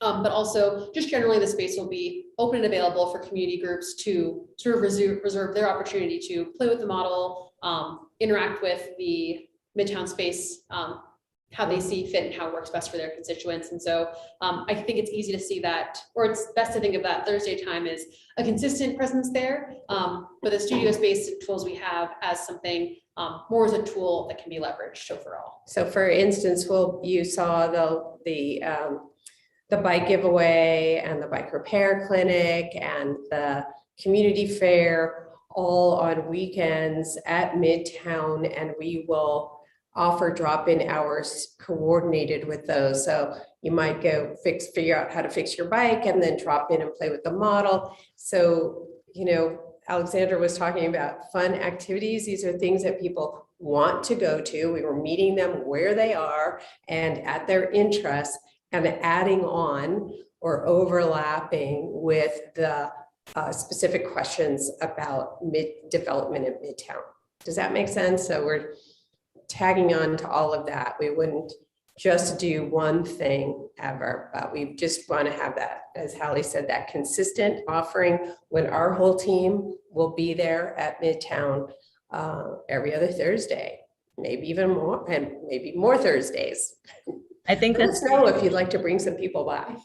Yeah, I think it's important to just be proactive about it so that you all aren't wasting your time just kind of hanging out going, where is everybody? Why haven't they come? So I just want to make sure that there's this proactive way to handle that.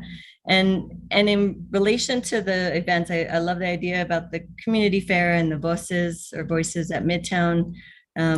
So I'm curious, that flyer that you showed us, who designed the flyer? Emily.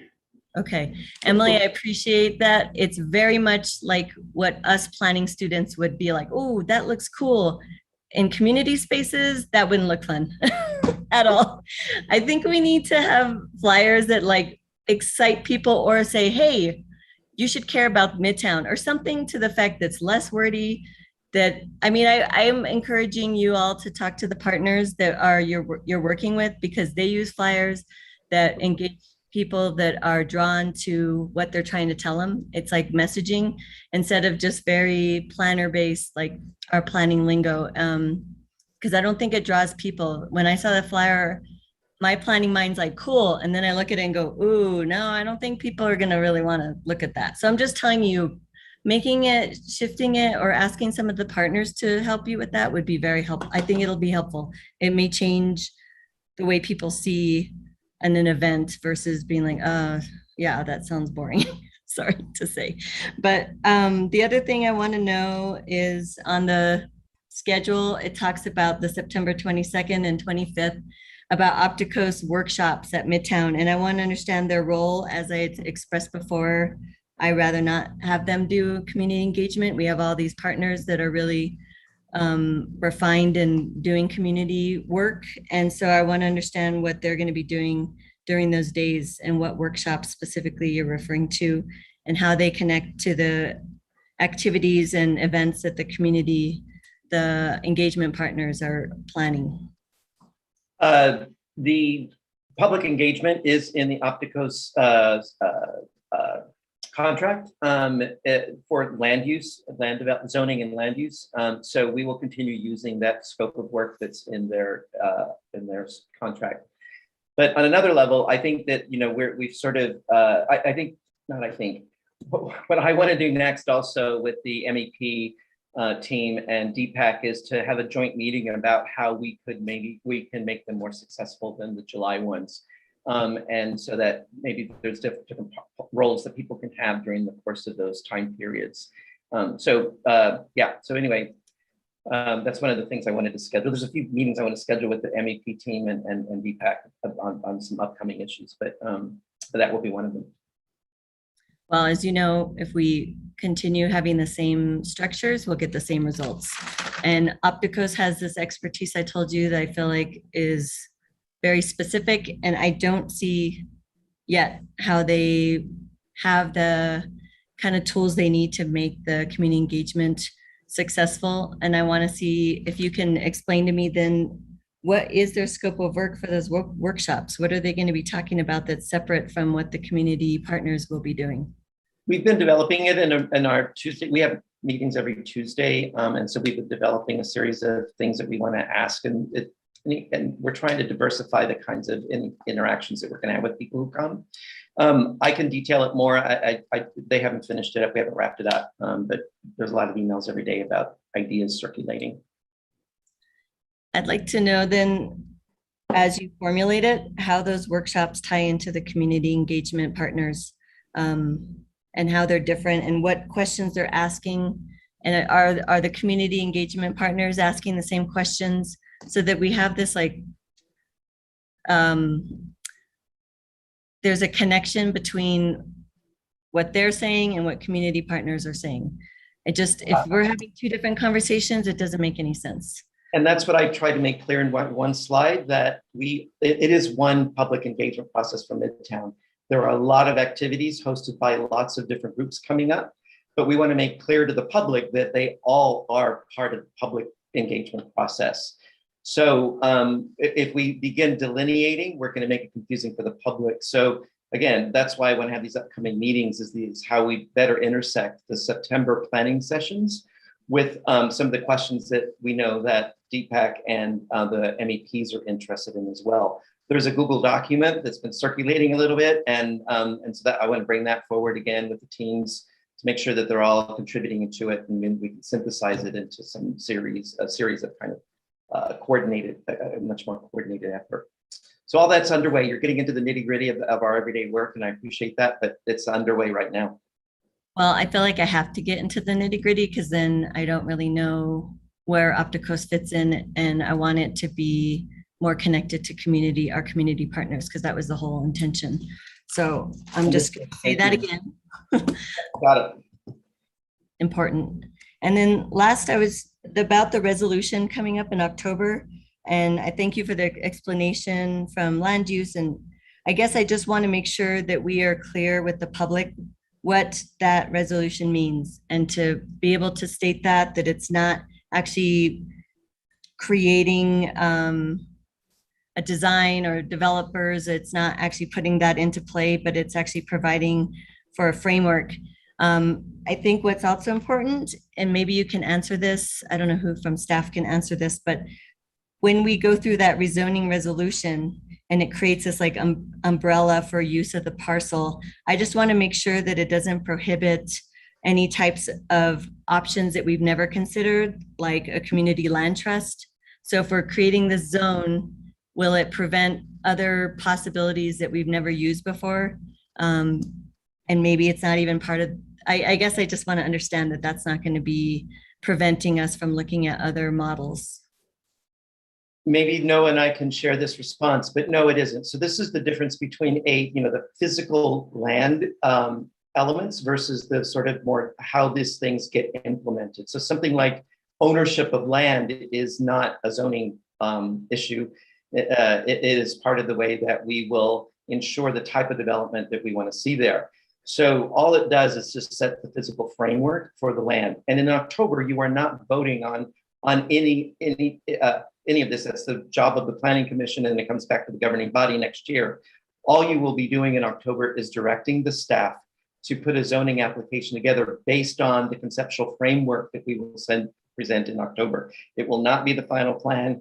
That will be developed over the course of the following few months into February, when we hope to submit a formal application. So that's why these timeframes that Jamie was talking about, or some sort of Councilor Cassett was talking about earlier, it's not completely linear, but there will be opportunities for continued iteration and refinement as we get into the actual regulatory process. And all of those 5 things for the resolution were presented to you at the previous meeting. And I can resend that presentation if you want. Noah, did you want to add anything? Mayor, councilors, Councilor Villarreal. I think Daniel summed it up very well. I think that the rezoning, when it comes forward, right, the resolution is just the direction to staff to start the process of rezoning and the general plan amendment. And that's all. It's telling staff to start working on that. And then I think the entitlements and the ownership piece is not affected by the zoning or the general plan amendment. Okay, thank you for the clarification. And that's all I have. And just looking forward to connecting with some of you in person, and hopefully we'll be able to continue being in person on some level, given our current situation. So thank you all. Thanks, Councilwoman. Councilor Vila-Koppler, you have the floor. Thank you. I have been told that the Midtown listening sessions were not posted on the Midtown District Santa Fe site.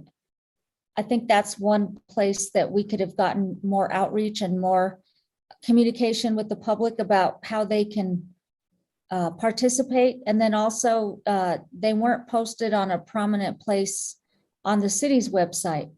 And I think because that's not being done, perhaps we're missing a lot of the public that maybe, would have come across it. Is there a reason? So again, we're tightening up a lot of things we learned from the July workshops, and there's an actual communications meeting every other Thursday that we have with the comms team inside City Hall, along with the DPAC, so that we can sort of talk how to support each other's efforts. One, with all the events they're coming up with, and the September planning sessions. We want to make sure get posted as broadly as possible. So we're going to figure out ways of being mutually supportive of all of our events. So again, that the public sees them as a public engagement from Midtown, not as a series of just disjointed things. But yes, so we're working on that now too, as well. Well, I think that the issue here is that we have created specific sites for publication on the Midtown project. And if we're having listening sessions and other items, and in fact, some of these things that were presented tonight on schedules, if we're not using those websites for the purpose for which they were created, it seems like we're missing an opportunity to communicate with the public on this. To me, it's a no-brainer, and perhaps you all can look at the data presented in this report and just start loading it so the public understands and maybe has an opportunity to see what's going on. So if you're not getting a newsletter, then you're not really getting much of anything else. And most people are trained to do some research, go to websites where they've typically gone before to get information. And if it's not there, then again, I think we're missing the boat. And then I had a question about the brainstorming and the maps that resulted from the evening session. And again, what data did you collect and what are you doing with it? How can it be used? I'm real interested in that portion of what's happening with this project. I mean, we talk about steps, we talk about, the process, and I think that's good. But I really want to hear what the public has to say in more detail, because still, I mean, I haven't really heard a whole lot in these presentations. And then lastly, I'm still very curious. I've raised this before, and I think it's important for the public to know, how much are we spending on this project? What's the ticker sheet on the dollars? Now, I did ask this in a council meeting way before, and you all did come up with the number of what has been spent, but that was months ago. And I'm real curious about what we're spending as a city government, including staff time, with this project. So I'd like to see that on the next report, including confirmation of where you've added public information so that the public can find what we're doing, and then information on what data has been gleaned from the listening sessions that have taken place. I think that would be real helpful. So thank you. Yes. Thank you, Councilwoman. It's 10-7. I think it's been a really robust discussion, and I appreciate everybody being here from all the different teams, the partners, as well as Professor Pride, you and your team as well. So thank you. And Daniel, Rich, some questions, some requests for more information for the next series of presentations. Thank you, everybody. Thank you. Madam Clerk, can you take us to the next item on the agenda, please? Yes, the next item on the agenda is item 10B.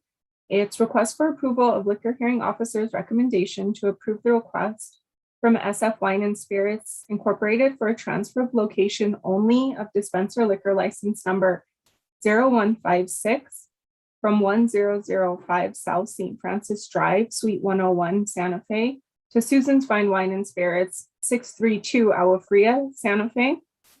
I'm available for this item.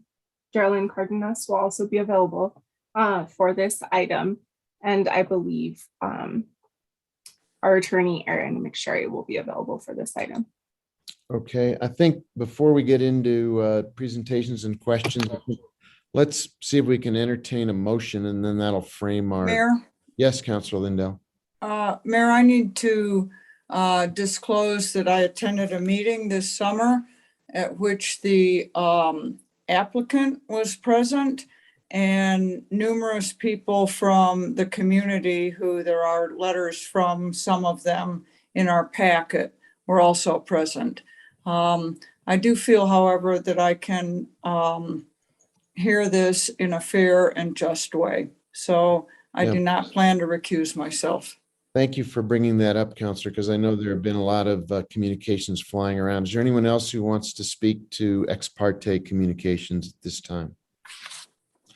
Councilor Romeroworth, is that your hand up? Yes, thank you, Mayor. I just want to disclose that I have received emails from Terry Smith and Susan Monroe, which I believe the entire governing body received. And I did forward those to the city attorney's office for a response, and I do not believe that they disqualify me from participating. I would ask Mayor also that maybe we talk about the process because we haven't had to do this before. So with our since we've referred these kinds of issues to a hearing officer. So if we could do that, that'd be great. Thank you.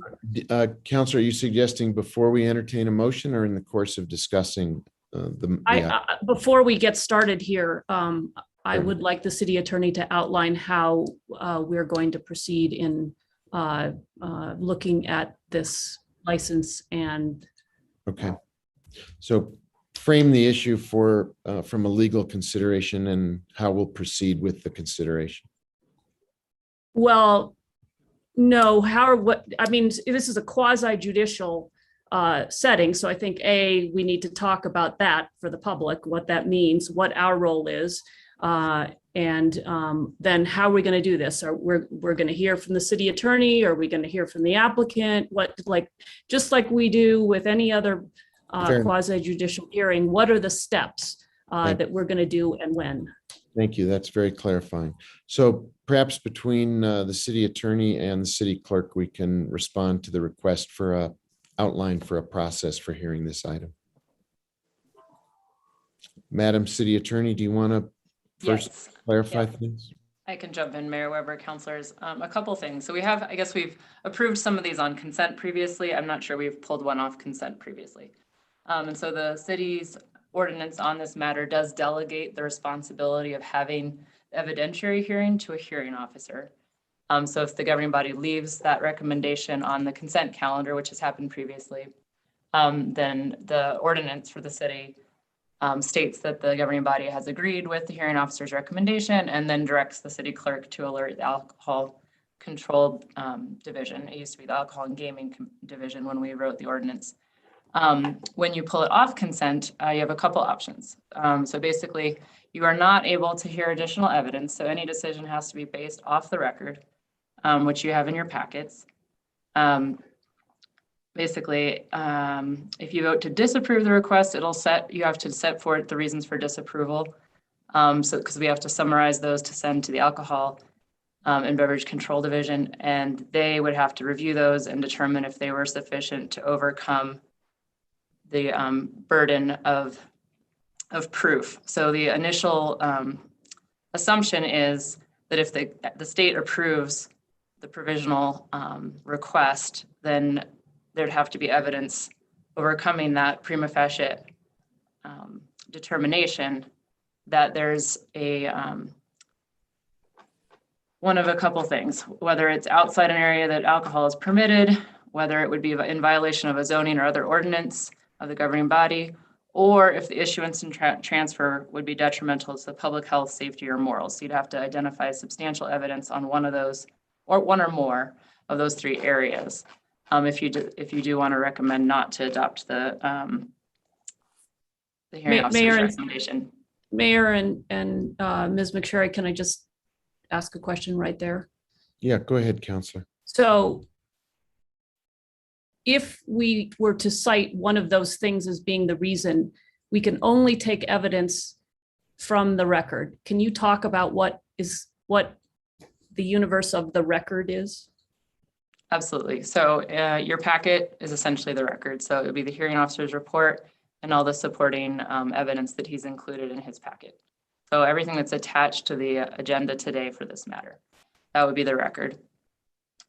So that is if you're going to recommend not supporting the transfer of the license. If you're going to support the recommendation of the hearing officer, then you do not need a cite to any particular evidence. His findings of fact and conclusions of law would be as presented. If you think he did not cite to some facts that you believe are relevant, you could certainly add those. I don't think they'd be necessary. It would definitely be much more important to cite to evidence if you're going to recommend against the hearing officer's recommendation. Counselor, did that answer your question? Okay, back to you, City Attorney. Okay, I think so. It is in the sense that we are limited to applying these three criteria to the facts in the record. This is similar to other quasi-judicial hearings. It is different in that we are not going to be hearing additional testimony tonight. So I think questions should really be limited to these technical type of questions. So we could probably address those before a motion's made, but other than that, there really isn't going to be a presentation on the record. We can certainly answer questions about the record if there are questions about the record. So if just Councilor Merworth, if that clarifies your question, it sounds as if the process is we will not be hearing testimony or presentations from any outside parties. The record is as in our packet. It is the findings of fact of the hearings examiner and the letters and statements presented in that packet. And I guess questions will be addressed to either the city attorney or to the city clerk whose office handles these hearings. But we're not summoning outside witnesses to respond to questions. And we won't be taking public testimony. There's not an opportunity in this setting for public testimony, although I'm not sure that was well understood going into this meeting, but that is the process that we are using, given our approval process for liquor licenses. City Clerk, your hand is up. Yes, also Mayor Weber, Councilor Merworth, to clarify, the state Alcoholic Beverage Control Division does hold a public hearing. They also provide a recommendation, which is included in your packet before they send the application to the city clerk's office. And then there is a public hearing during the liquor hearing officer meeting, which was held on August 16th. So I do just want to clarify that there is two opportunities, one both at the state level and then one in the city process for public comment and feedback on this item. And Mayor, if I could just ask two more questions. If the city attorney could, just for the sake of the public, again, describe what it means when we sit in a quasi-judicial role as a council, as a governing body. And then also, I'm wondering if, as a point of order, whether a motion, again, we've never done this. We've always approved these on consent since we gave the evidentiary hearing over to an independent hearing officer, and we just approve on consent that recommendation. This is the first time since we started this process that we have pulled one off of consent, at least that I'm aware of. And so I'm not clear whether a motion at the beginning would be the appropriate thing. I know we do that when we're looking at passing a bill that will become an ordinance, will become a city law, but I'm not sure that's the appropriate thing to do here, and I would ask for guidance on that. Thank you, Mayor. Good question. Procedurally, I expect a pretty robust discussion. City Attorney, City Clerk, should we conduct that before we get into a motion on the floor?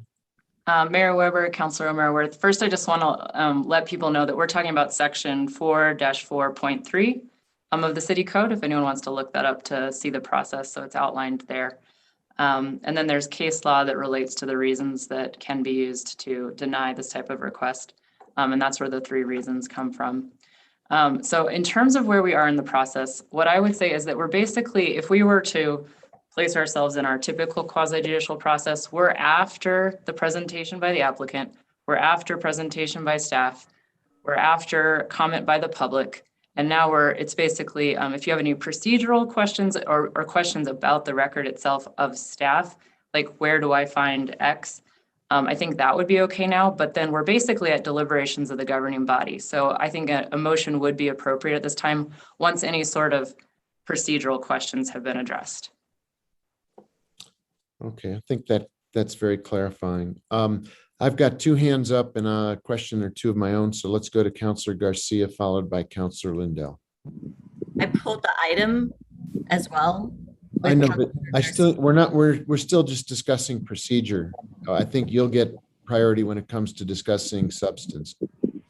Unless you want to talk about procedure. I didn't mean to cut you off, but these are, I think, at the moment, purely procedural questions. Thank you, Mr. Mayor. I'd like to defer to Councilwoman Villarreal. She had a procedure question. Councilwoman Villarreal, did you have a procedural question? I don't have procedural question. I think the city attorney explained that to us. It's this weird fine line that I think we'll just have to figure out as we ask questions, but I don't have procedural questions. Okay, thank you. Back to you, Councilor Garcia, then. Okay, thank you, Mr. Mayor. Just a quick clarification. I know that the process isn't lined out in front of us, and the city attorney laid out where in the code, but maybe might be easier. Is there a way for us to change the current process and allow for public comment?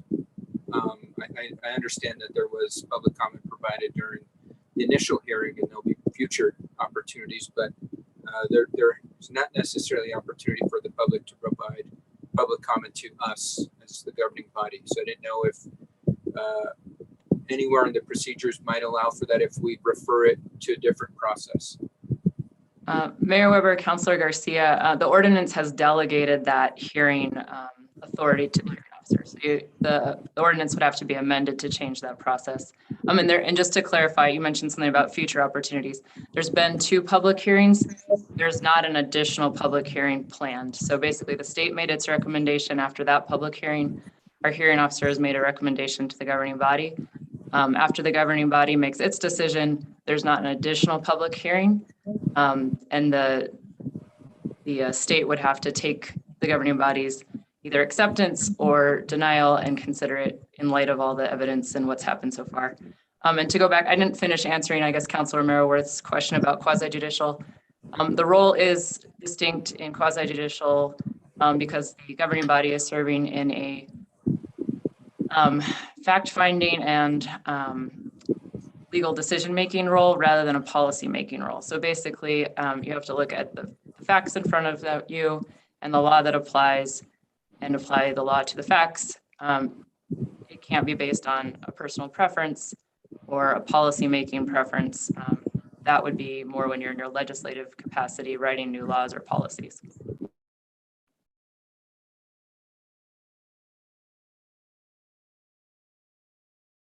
Back to you, Councilor Garcia. No other questions. I just was wondering if this is the one straight path we've got or if there was multiple paths we had. Thank you for the clarification, City Attorney. Thank you. I have a process question for the city attorney as well, or perhaps for the city clerk. Not to be flippant about it, but I'm not entirely sure what our jurisdictional authority is in this matter. We've been referred a recommendation by the state. We've had a recommendation from a hearings officer.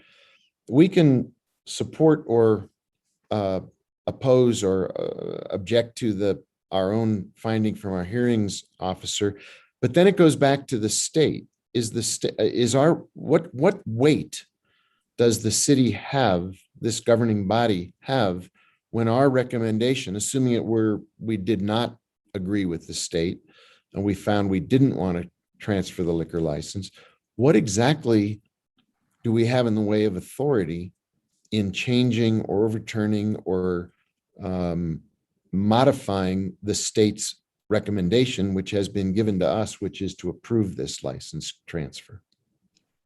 Mayor Weber, the state's recommendation was provisional. So if we identified evidence that is substantial evidence, so not just a little bit or someone's opinion, we'd have to really cite to what that was, then the state would take that into consideration. They don't have to agree with us, but they would review what the city said about the substantial evidence about public health, safety, or morals that we found in the record. So we'd have to alert the state, like, we identified these additional pieces of evidence and we think that we should not go with this recommendation, and here's why. So they would consider that, but they do not have to agree. So at the end of the day, the authority for the transfer, ultimate authority, resides with the state. And Mayor Weber, councilors, if we truly disagreed with the state and we really thought there was substantial evidence of health, safety, or morals, we could look at whether or not that would be appealable. I think it would be an uphill climb. Okay. That's procedurally, I think, I'm just trying to respond to the question that Councilor Maraworth was raising about the framing of this before we even open the conversation. Councilor Maraworth, your hand is up.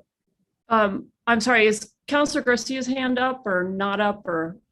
I think he I don't wanna- had it up, but I don't think Okay. he's got any more. All right, I just wanted to make sure I'm going in the right order. You are. So I think this is still a procedural question. Tell me if it's not. The hearing officer recommended approval with conditions. One of those conditions was that,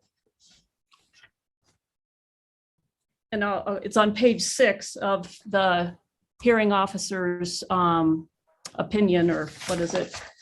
Findings of fact and conclusions of law. He says in a footnote, given the applicant's decision to relocate principal access to Agua Fria Street, I do recommend a condition of approval that requires a new review by the Traffic Engineering Division. So if we approve this tonight and this goes back to the traffic engineer and the traffic engineer says, actually, there is impact, what bearing does that have on this application? I mean, can the assessment of the traffic engineer change the course of this path, change the path of this transfer? What impact does that have? Mayor Weber, Councilor Maraworth, it is not clear what that intention was. And if you do approve, then that won't really have any impact on your recommendation.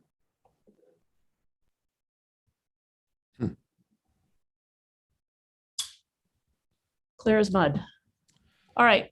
All right, let's turn to council. I think that if there are no other procedural questions, I think we need to go to Councilwoman Villarreal, who was the person who, and she and Councilor Garcia shared the request to pull this off consent. So Councilwoman Villarreal, you have the floor.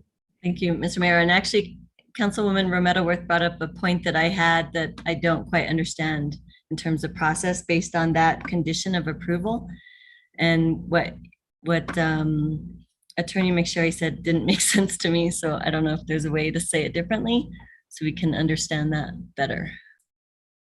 Mayor Weber, Councilor Villarreal, the hearing officer included a condition, but it's not clear what his intent was about that condition, because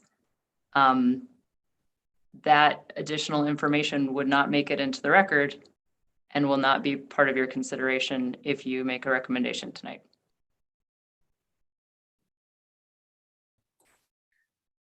Can I ask Please. a point of clarification? So that footnote is not part of the record? Mayor Weber, Councilor Merworth, the footnote certainly is, but the review that is recommended as a condition would not be included in the record because we do not have it.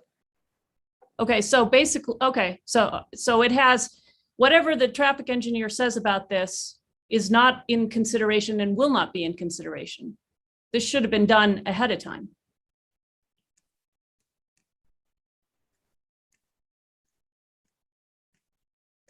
Mayor Weber, Councilor Merworth, I do not know the intent of the hearing officer, nor do I get to interview the hearing officer. So we have to just take it at its face value. If the council is uncomfortable with that, then you can make some findings based on that. You could, I don't know what the timing on this would be. You could remand him and ask him to take that review into consideration. But we do need to make a decision within 30 possible. days. That's possible. That is possible. I mean, the other option, I guess, is to cite it as part of our evidence if, in fact, I don't, and again, I have no idea which direction we're going here. If we didn't want the transfer to happen, that could be cited as evidence of why, couldn't it? Because we don't have the information that we feel we need to evaluate the safety issue, which is the only reason why we could deny the transfer. Mayor Weber, Councilor, I would advise against using an absence of information as the substantial evidence to support your decision. No, not the, but part of. Okay, but I hear you. Okay. All right. Thank you, Mayor. Okay, back to you, Councilwoman Villarreal. You are the person who initiated pulling this off of consent, so you have the floor. Thank you, Mr. Mayor. I guess it's hard to understand the process. I'm glad my colleagues asked these questions because we haven't had this this is new to us. And it's also frustrating because we can't ask questions from the hearing officer. We can't ask questions of the applicant. We can't ask questions or have community members clarify what they meant by some of the comments and things that were added to our packet material. So that's frustrating to me. It's also frustrating to have an applicant reach out to us and say, hey, this is why you should support us. And we can't ask questions about it. So all of this is just a really challenging process. I think for me, based on the public comment that was added or that was given to us, gave me pause for a few reasons. And I guess, and also what the hearing officer said about the conditions, about the traffic engineer doing a review. And so I guess I'm wondering for staff, there was a note in our packet about an alternative to traffic flow that was not considered. So what do we do about that? Madam Clerk. Sure. Mayor Weber, Councilwoman Villarreal, I do want to add a point that I think might help clarify related to the traffic flow is that in the application that's submitted to the state, because this building location is already located within it's an existing building and it's zoned already for this type of use, the traffic actually it's not an item that we consider. So there was no original traffic review submitted. If you look in the packet, the images, I believe on page 8 and 13 are just specific to the building and the layout. And so the actual traffic flow isn't an item that we actually review. What I think is being referenced is the supplemental packet information in which the applicant fills out that application and then the traffic engineer does review, who at the time was Javier. He is no longer Rosado. He is no longer with us. However, I do think it is important to note that the actual access points for this building are not taken into consideration as part of the approval of the transfer for the liquor license. So on that point, does that ever get considered? I mean, this is one stage, so liquor license. So what happens then? How does land use get involved? Is there like a next phase that we actually do analyze that as staff? The attorney's hand is up perhaps to address a prior point, but we'll come back to that question, Councilwoman, for sure. I think this might be on both points.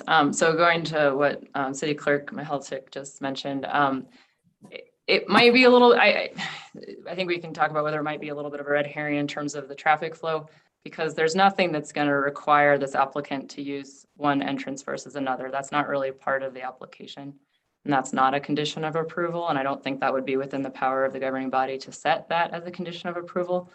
So it might be just, I'm not sure that it necessarily matters. But to that point, there is a land use review of this type of use, and the type of use is consistent with the land use designation. So that was already part of the review from the city, and that's in the packet as well.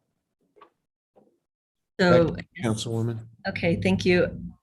So I guess I do have a process question. Then what happens depending on our decision tonight? Then what happens? Like, where does this go? Where does the permit go? And where does the city, land use, or any other department get involved at some point later down the road? Madam Clerk or City Attorney, who wants to respond?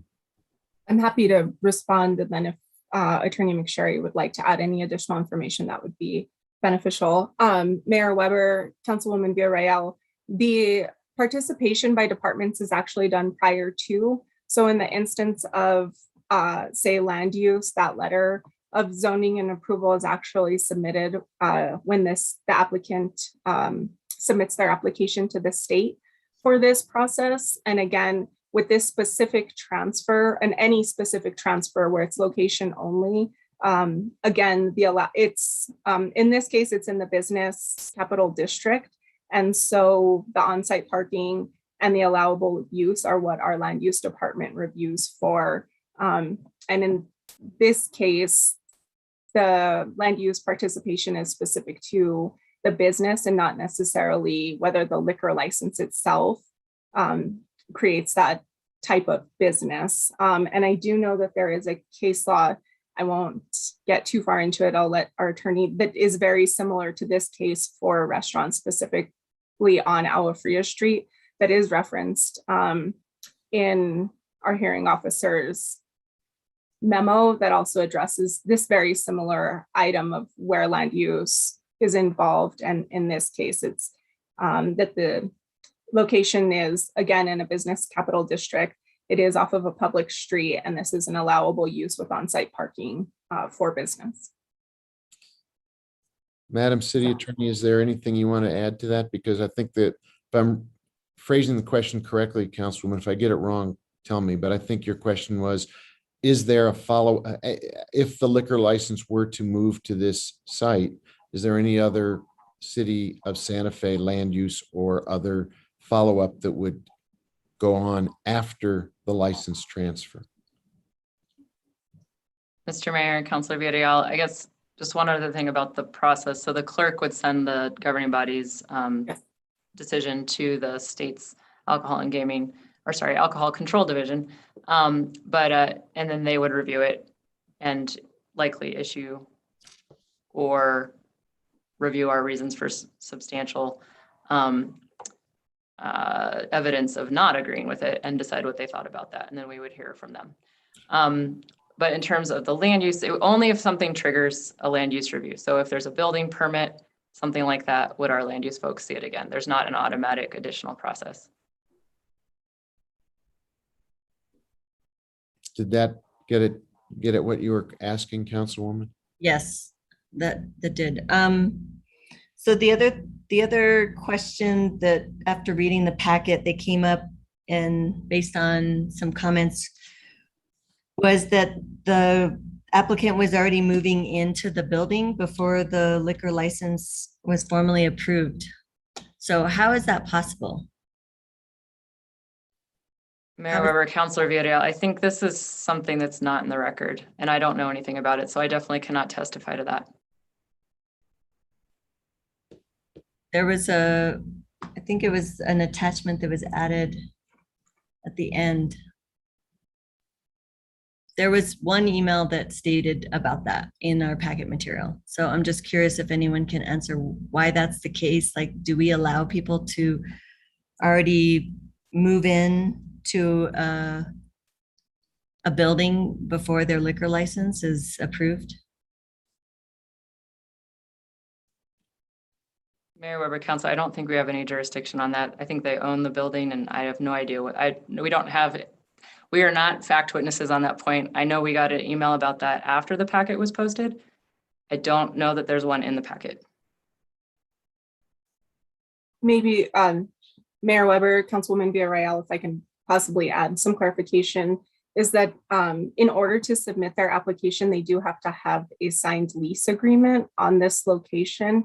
So I also do not have additional information, but do know that they did have to have an executed lease on this property in order to submit their application for a request of a liquor license transfer, which might have triggered some type of internal renovation. That's not a fact, but I just do know that they have to actually be a leasee of this.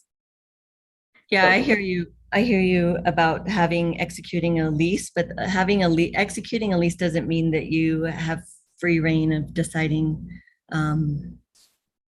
that you're going to start moving in your furniture and your equipment. So that gives me pause. I guess all these factors, just weighing the different aspects of this.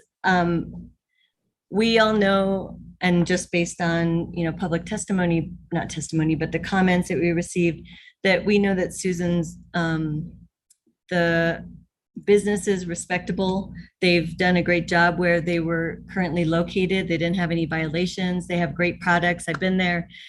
So all my comments is not any personal questioning of them and their integrity. I think it's just more about, we have to, as counselors, look at things holistically, and holistically, I just have concern about that safety piece, looking at this location in particular. And I guess I think about the access issues. Access issues to me are safety issues. So I think about, and this was also added into the comments about access, particularly truck deliveries. It's a very, very narrow area. I just don't see how that can work or be very safe in any way, shape, or form, especially with the area that it's so dense. It's also, I think it's a problem for the business, just trying to do their business with deliveries and also their activities, but also for the residents that live there, that were there before, so that have been there for a while. So these are the things that give me pause. Then I think about like current vacant spaces. I don't know what's out there. I kept thinking about that former liquor store that's actually down the street that was vacant for a long time, that's on the corner of Agua Fria and Juanita. I don't know if that ever got like snatched up. It was prime area. It used to be a liquor store. So these are all questions I wish I could ask the applicant. So I guess for me, based on the hearing officer's information, I don't agree with the piece about the office, about the safety aspect.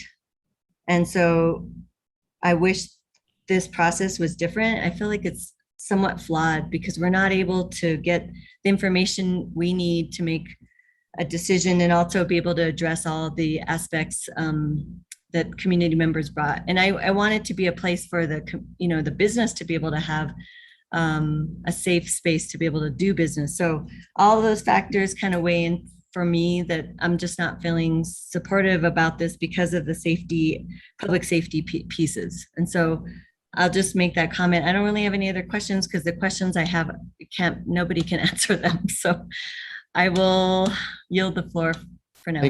Thank you. I know Councilor Romero Worth's hand is up, but Councilor Garcia also indicated he wanted to pull the item. So out of respect to that, Councilor Garcia, if you wanted to take the floor next, I would give it to you. Thank you, Mr. Mayor. I do just got a quick question. Given the information that the hearing officer provided in his report in regards to recommending a new review by the traffic engineering division. I mean, that to me is very, why would he include that if we couldn't move forward with that recommendation? So I guess my question is there, would it be appropriate to postpone a decision on this and order a new hearing after a new review by the traffic engineering division is completed? Question for either the city attorney or the city clerk. Councilor Garcia, if I interpret it correctly, you're saying, given his footnote, what could that trigger in the way of a different process? Mayor Weber, Councilor Garcia, I do not know what he was thinking. So to that part, I can't answer the question, but it would not be a new hearing. You could ask him to get that evidence and take it into account if you thought it was relevant and significant. I'm not sure if it is because we're not limiting access to this property from one entrance versus another. That's not really part of the authority of this hearing. That's not part of the jurisdiction of this review. So if you thought it would be helpful, you could do that. I'm just not sure if it would necessarily add relevant material. I do not know why he put it in his footnote. Okay, but there is that possibility then to request a new review be done and take that evidence into consideration in, I guess, in an additional hearing, so to speak. Well, Mayor Weber, Councilor Garcia, I guess one other caveat is that we do need to get our recommendation to the state within 30 days of the hearing. So if we aren't able to do that, they will decide without our input. So I do not know if it is possible to both get the recommendation or get this analysis from our traffic engineering division and to have the hearing officer take that into consideration and to bring it back to this body and to get our recommendation to the state. So we would have to do that all within 30 days from August 16th when the hearing was held. So that would be the limitation on that. So you'd have to really find that information, I think, important to risk that potential procedural issue. Okay, thank you for the clarification. I appreciate it. No other questions, Mr. Mayor. Thank you, Councilor. And I do see Councilor Romero Worth's hand is up, so I'll recognize her. Thank you, Mayor. And thank you, City Attorney McSherry, for what I was just going to read on the section of the code that you cited to us, 4-4.3. If the governing body remands the request back to the hearing officer beyond the time required in the Liquor Control Act or does not reach a decision within 30 days after the public hearing before the hearing officer, the governing body is aware that the Alcohol and Gaming Division pursuant to the Liquor Control Act may approve the request prior to the governing body's final decision on the matter. So I was going to point out that provision, and it does sort of seem like if we didn't want, so I was thinking that we should, if there's still information we want, we should remand, but maybe we shouldn't remand to the hearing officer if sounds like we are not going to be able to, we're going to get, somebody else is going to take action before we can act. Therefore, if we don't want this liquor license to transfer, we would need tonight to come up with the substantial evidence that we see that's in the record before us, and then just see what happens.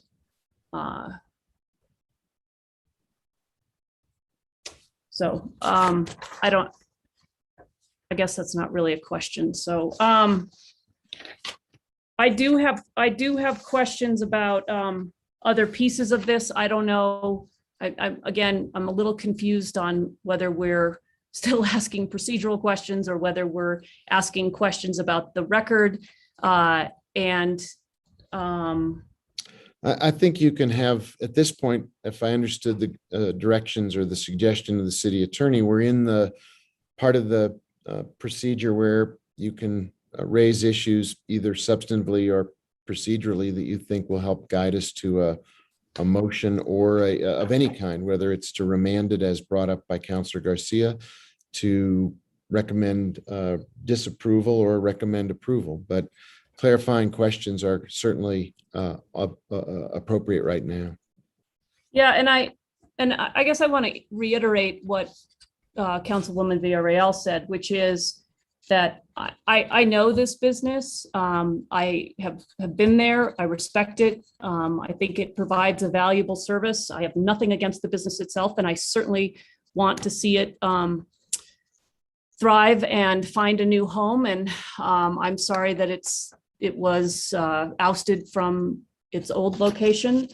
But there are some concerns that have come up as part of the record that certainly give me pause. I will note that I understand that this business is allowed in the business district. And again, the business itself is a valuable one. So that's not, I take no issue with that.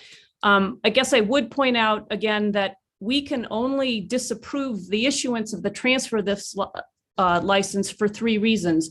One is that the proposed location is within an area where the sale of alcoholic beverages is prohibited by the laws of New Mexico. That doesn't apply here. The issuance or transfer would be in violation of the zoning or other ordinance of the governing body. That doesn't apply here because we've already said it's in the BCD, and that's a permissible activity in the BCD, the business district. So the only place we could hang a hat on if we didn't want to transfer this is the issuance or transfer would be detrimental to the public health, safety, or morals of the residents of the local option district. And we do, and so when I look at that, the only piece I think from that sentence that you could hang your hat on is the safety piece. And I think in the record, certainly, there is people who are talking about the narrow streets, the lack of sidewalks. I have questions about where the parking is. And I don't know, nobody can answer that, correct? Where this business is going to be putting the parking? I mean, we have a map and it does show some vacant land behind. Are we just to assume that that's where the parking will be? And Mayor Weber, Councilor Romero-Worth, I would just be very careful that we make the findings based on this particular business. So narrow streets will exist regardless what business is there.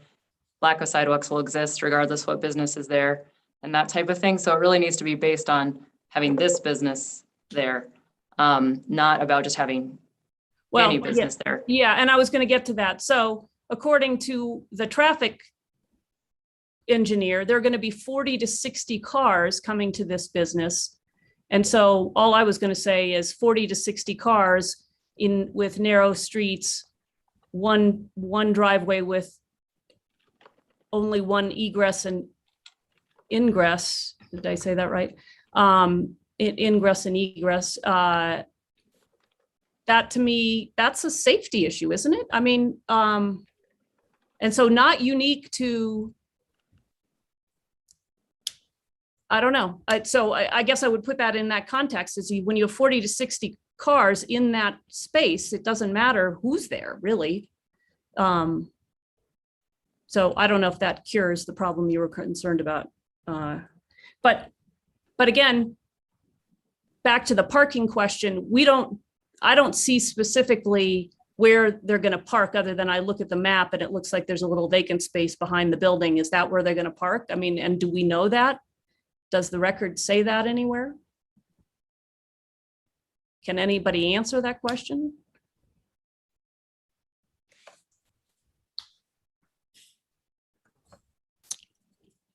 I don't know whether I see a hand up from the city clerk, and I don't know whether it's to speak to the parking or other related questions. I don't know that there's a qualified answer coming out of the city attorney. Madam Clerk, did you have a response? I did have 2 clarifications. One is that the applicant actually fills out the supplemental information packet. So the figures of vehicles that actually came from the applicant themselves. And then for clarification, yes, I believe it was noted that the parking would be behind the building, and during the public hearing, it was noted that there's a limited number of individuals in the building at any given time. And there was, I'm looking through my record for what that was. I believe it was that in general, they don't have more than a certain number of guests. They do expect a reduction in business as well, according to the information that they supplied on their behalf. I saw that, and it's something like they think they'll have 50 less cars based on this location. But they're predicting 40 to 60 cars, which, you know, if I take 40 cars and I divide it by, I don't know, 8 hours in a day, it's only 2 or 3 cars an hour. But then I have to wonder, you know, people buy liquor, not, you know, there are heavier times of day. You know, don't go to Trader Joe's Friday night, for instance. Good God. So just, you know, based on common knowledge, you know, you're not going to have a steady stream throughout the day. So, you know, you're going to have some times where it blocks up. So I guess that's the other question is, if the traffic engineer had said that there was a traffic issue here, what would that have done to this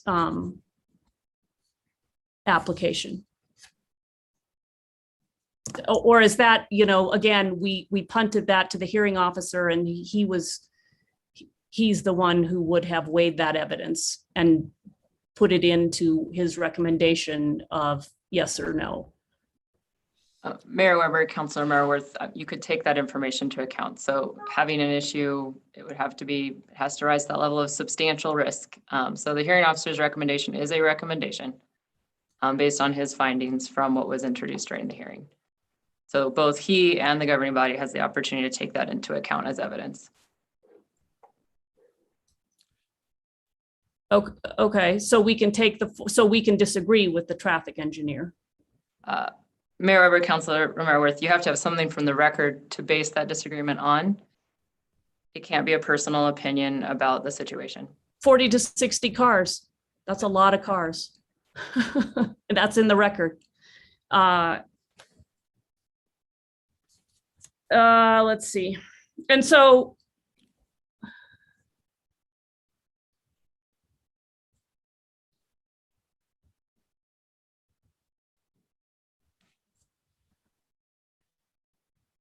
yeah, there are other hands up. I'm gonna turn over the floor. Thank you.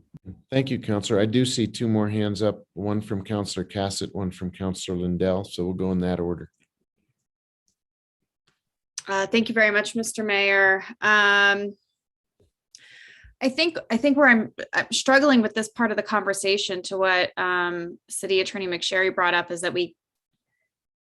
that regardless of what the business is, these conditions would exist, and anything that would be permitted within the business capital district would be zoned for this. So I think my struggle here is that we are only seeing this because there's a liquor license application. If there were another business that might also be having, you know, large delivery trucks coming in, and when alcohol was not being considered here, we wouldn't be seeing this. Correct? If just another business license was coming through. Mayor Weber, Councilor Cassett, that's correct. I think that's where I'm really struggling with this idea or this conversation about whether or not, if we so choose, we do have a leg to stand on to recommend denial, because it is very specific to why we are actually seeing this. But the fact that there might be this many cars with another business, there might be delivery trucks coming in with a different type of business, would all still be in existence. And really what we are deciding about is the component of alcohol being sold at this location and served at this location. So just that comment that's, I feel like that makes this kind of I'm not sure that we have a leg to stand on here to recommend denial in that sense, because that would be a situation that would be occurring with any other business that could potentially be here. Regarding the recommendation, recommendation of approval. I'm sorry, I've lost the footnote. Where is it? What do you, which? There we go. Page 6, given the application, I do recommend a condition of approval that requires a new traffic by the traffic engineering division. So has anybody directed the traffic engineering division to review this again? Was there a mechanism for that to happen before it came here, considering that there is this footnote of a condition of approval? Mayor Weber, Counselor, this is the hearing officer's recommendation to you. So if you were to adopt his recommendations, then we could certainly ask for it, but it's just not clear what the purpose would be if you've already accepted the recommendations. Right. I mean, I guess it's how I'm interpreting this. I'm interpreting this that should have happened before. And that's, again, this is my interpretation of that as I'm reading it, that we should have, that when this came to the governing body, that traffic engineering review should have already occurred. So it sounds like there just wasn't a mechanism for that to happen. Am I correct in that? Maybe something for us to think about with our procedures. Mayor Weber, Councilor Cassidy, again, I'm not sure what the hearing officer was thinking because he knew it was scheduled for this week when he turned in this report. So there would have, it just wouldn't have been possible. If I can interject, I could be completely wrong about this, but I did read, or I believe I read, that the applicant's decision to relocate principal access came in an attempt to try to respond to some of the community concern and did not materially address the findings of fact that the hearing officer based the opinion on, but rather was a gesture to try to reduce neighborhood concern. Yes. And as such, was not a condition of approval, but simply a recommendation to try to speak to some of the issues that had been raised in the course of the hearing as a goodwill gesture. That's my interpretation. Yes, that was my understanding of how that change came about as well, in terms of that option even being on the table. City Clerk, did you want to speak to that? You had your hand up.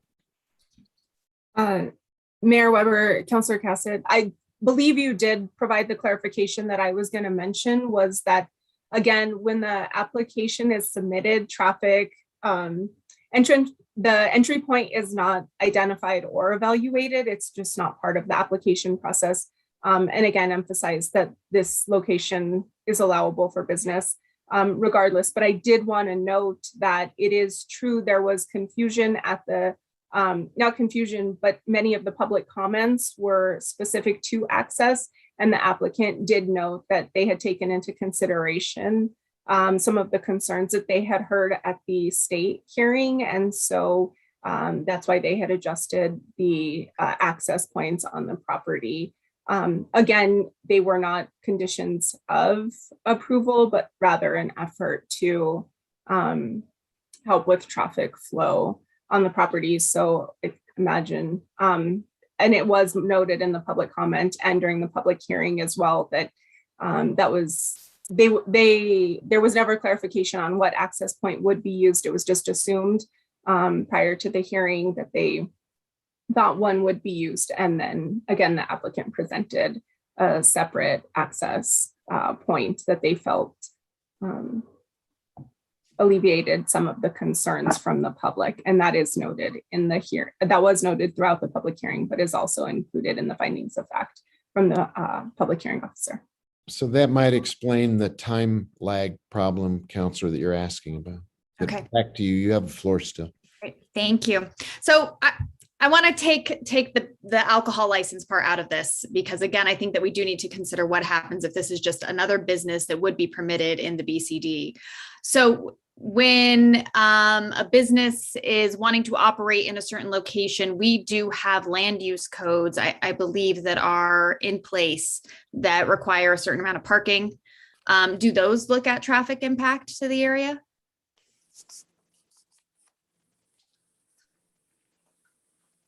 Mayor Weber, Councilor Cassett, I think the parking requirements are in the land use code and all these types of businesses have to comply with them. Correct. And what about traffic impact? Is that something that we ever consider for a business that is coming into an area that is zoned for that business to be able to operate there? Mayor Weber, Councilor Cassett, I'm not aware of that, but I have not looked into that question either. Okay. If I can rephrase the question, Madam City Attorney, if it's zoned appropriately and it meets the land use code, would there be a reason for us to even become involved with it as a governing body? Mayor Weber, not that I'm aware of. There could be some extraneous situation that I'm not aware of. I don't think that would be typical. No. And that actually wasn't quite my question, Mr. Mayor. It was really that, you know, with anywhere within the city process of approving a business, is that traffic consideration taken, and is that traffic piece taken into consideration? Because what I'm mostly hearing, I believe, and I know that there were some comments about, you know, people consuming alcohol, and but a lot of it was there's going to be delivery trucks, there's different cars coming in. And that increase in the volume of traffic is creating the safety issue. And I think that that's a little bit of a different conversation, because again, if it's another business that would create that same volume of traffic, we wouldn't be having this conversation. And would there ever even be some type of analysis of that anywhere else in the city? So, or anywhere else in the city process of approving a business. So, Mayor Weber, Councilor Cassett, I think the question should be more narrow as to whether you would consider it. And I'm not aware of any situation in which you would consider it. I mean, if there's a curb cut or if there's a change to a street, you know, entrance, there could be an analysis of traffic. Mm-hmm. But I think that we're just widening this question way too broadly. Okay. Thanks for narrowing me back in. Always a good thing to do with my brain. You know, I don't think I have any other questions. I think that is where I'm really struggling with whether or not we even have a strong point to recommend denial based on what this would look like if the alcohol question, if an alcohol license had not triggered it to come to our attention. So I will yield the floor for the moment. Thank you so much. Thank you, Councilor. And Councilor Lindell, you will have your hand up. You have the floor. Thank you, Mayor. I just want to point out a couple of different things on this. We are dealing with a liquor license transfer. I mean, that's what we're dealing with.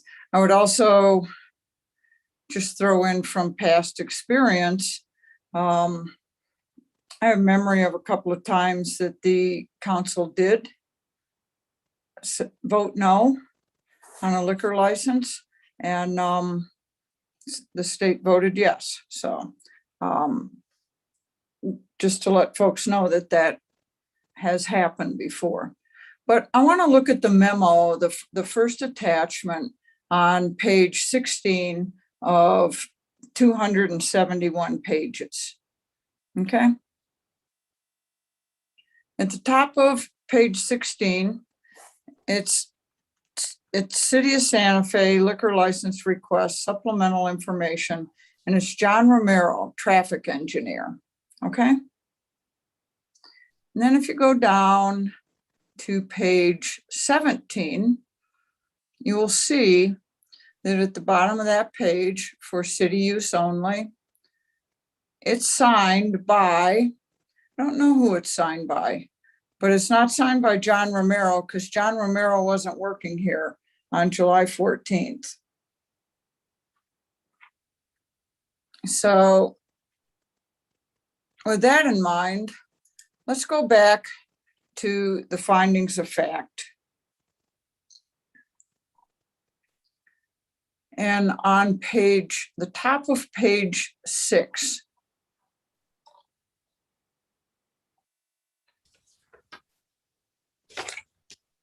number 7.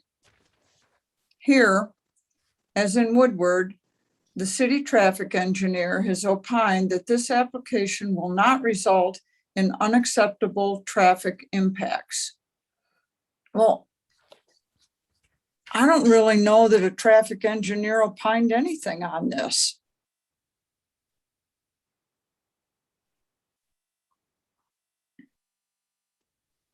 Mayor Weber, the city clerk might be able to clarify this because I don't have personal knowledge. My understanding is that Javier Rosado is the traffic engineer who submitted the report, who was serving in, I believe, the same role that John Romero had previously served in.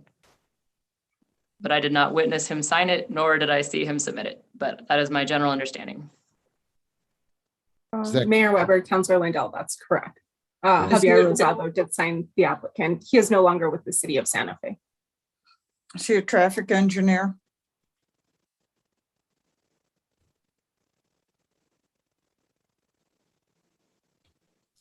I believe he is, but I would have to check his. I don't know if someone can review. Okay. I mean, what it's okay. It's okay to not know. I'm just pointing this out. And then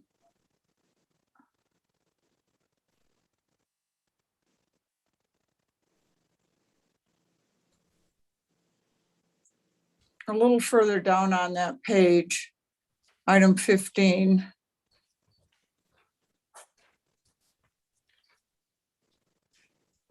If you just take a look at that,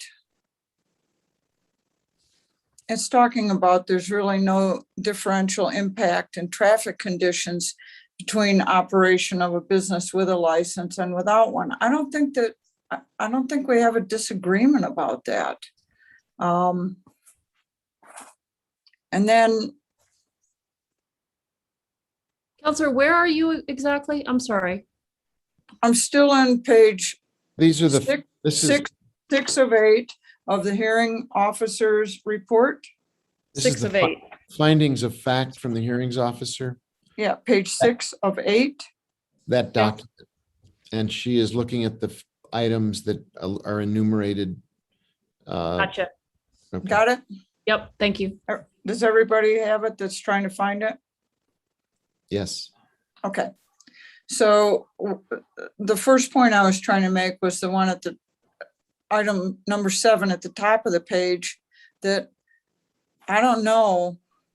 I never saw in the memo. I never saw I never saw anything from a traffic engineer that was based on any data. I didn't see anything. I just saw a signed document. That's all I saw. Seemingly under the authority of John Romero, who wasn't working at the city at that point in time. I would not expect the hearing officer to know that. I'm not being critical of the hearing officer at all. The next thing is on that same page, 6 of 8, toward the bottom, findings of fact. Number 2, I accept and adopt Traffic Engineering Division Director's professional determination that approval will not create unacceptable traffic impacts. Again, I don't know that we really had a traffic engineer look at this. I saw no report from a traffic engineer in our packet. And then at the very bottom of the page, footnote number 3 gives me a lot of heartburn, as it's seemingly given everybody a lot of heartburn. A condition of approval that we cannot implement as a condition. Makes it very hard for us. And the statement that earlier on that the applicant had acknowledged to members of the public about whether it was ingress or egress, that they changed that in their application. But there's nothing in this that, what if they change their mind next week? What if they decide that, the in and out on one one driveway didn't work that well, so we're gonna go back to using Romero Street. There's nothing in this that makes us know that that will happen. It doesn't even say that it will happen. It says that there was an agreement on it. And again, on page 7 of 8, conditions of approval. I don't know how we make a condition of approval happen. So if we can't make a condition of approval happen, then do we not have an approval? I mean, this is a condition of approval that the applicant shall seek Traffic Engineering Division Director's review of the relocated access. We have no way of doing that. So if you cannot meet the condition of approval, where does that leave you?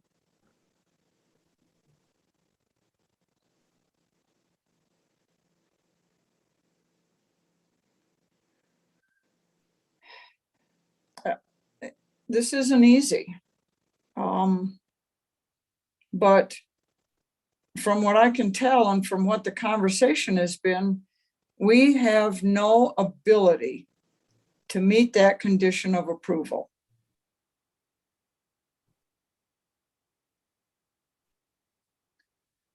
And that's all I have, Mayor. Thank you. I see two more hands up. One is our city attorney, so she may have a comment on your last reflection on conditions of approval, Counselor. So I'll ask the city attorney to take the floor. Mayor Weber, I was just going to say the condition is I would consider it part of the recommendation. This overall, the entire report from the hearing officer is his recommendation to the governing body. So you can take or leave any parts of his report, but based on the record. So you have to look on the record in order to not accept his recommendations. But I think that is his recommended condition of approval or the condition of his own recommendation, but it is definitely not your condition of approval necessarily. And if you did adopt it, it's not clear what impact that would have. I definitely agree with that.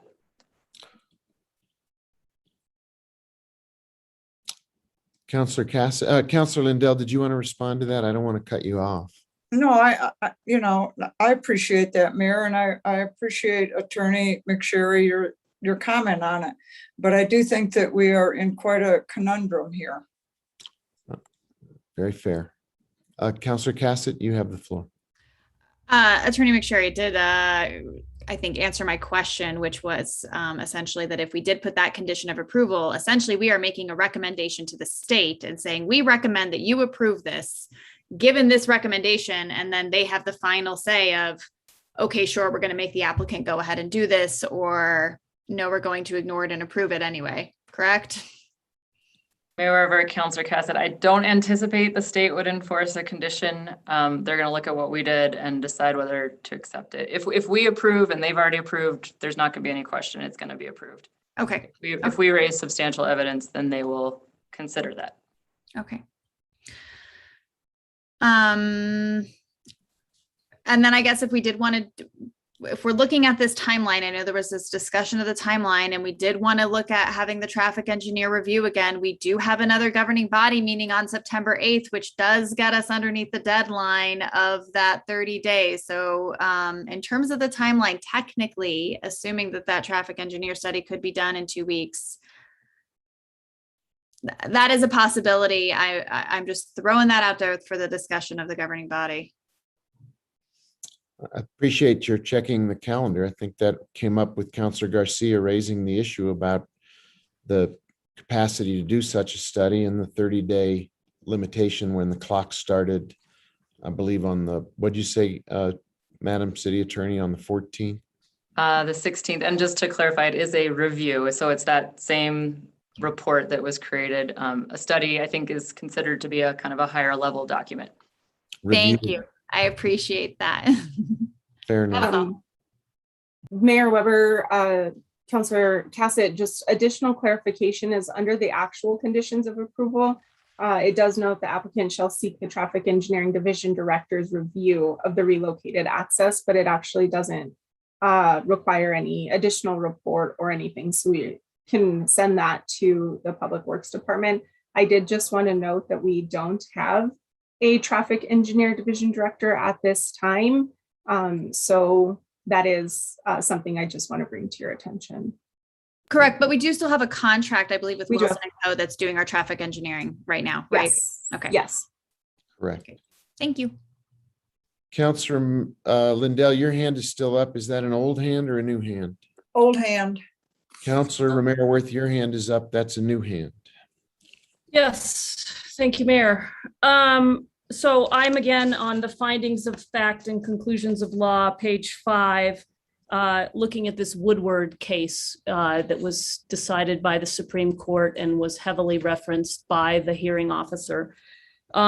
Number 6 on page 5 under his analysis, he says, as an example, the opponents in Woodward testified about the narrowness of adjacent streets.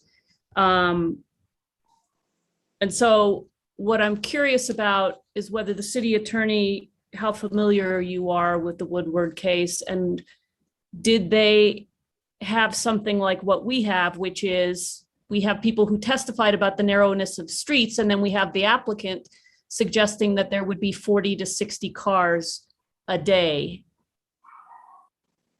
So that might differentiate this particular case from the Woodward case. Mayor Weber, Councilor Merworth, if you thought the number of cars was part and parcel with this being a liquor establishment, and if there is a basis for that type of a finding, then I think it could distinguish it from these land use type cases that the Woodward case was saying that this liquor analysis essentially became more of a land use analysis rather than a liquor business analysis. So I think that brings us down to like analysis number 15 on page 6. Yep. So I think that really goes to maybe what Councilor Cassett was mentioning earlier too, with respect to liquor license application. The Woodward court found that there was no competent evidence in the record supporting a differential impact on traffic conditions between the operation of a business with a license and one without. So if we have a basis to attribute that impact to the fact that this is a liquor establishment, I think that would distinguish this situation from Woodward. Right, and so not only here do we have the applicant saying 40 to 60 cars on narrow streets, but we also, because it's a liquor establishment, we know, again, to my earlier point, that it's not, that there are times when people go to the liquor store, right? So you're going to have those 40 to 60 cars bunched up. And I throw that out there, I guess, as, too bad we haven't had somebody evaluate this, and this is the kind of thing that we would need evaluation, right? So, I don't know, just.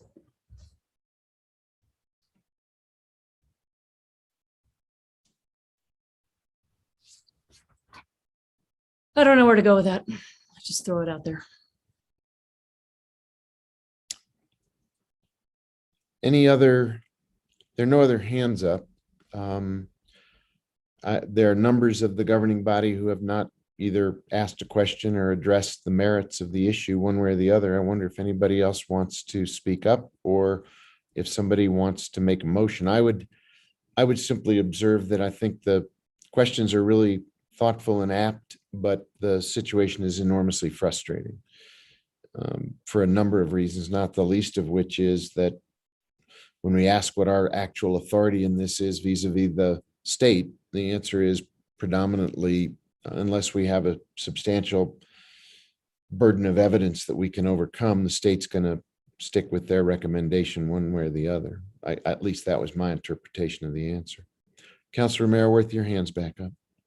Sorry, Mayor. Now I'm on page 3 of the findings of fact and conclusions of law, another footnote number 2. It should be noted that a substantial portion of the written comments received in advance focused on access through Romero Street. At the hearing, the applicant changed the proposed access to Agua Fria Street. This appears to have addressed a large number of the comments in opposition, but was not universally approved. So again, I think this has sort of been pointed out already, but I'll just draw the line. I mean, here, so we had a bunch of people who thought this was going to be the case. And so this is the way they presented their evidence. And then the applicant said, nope, okay, we won't do it that way, we'll do it this way. But everything had been evaluated on the first way, not on the second way.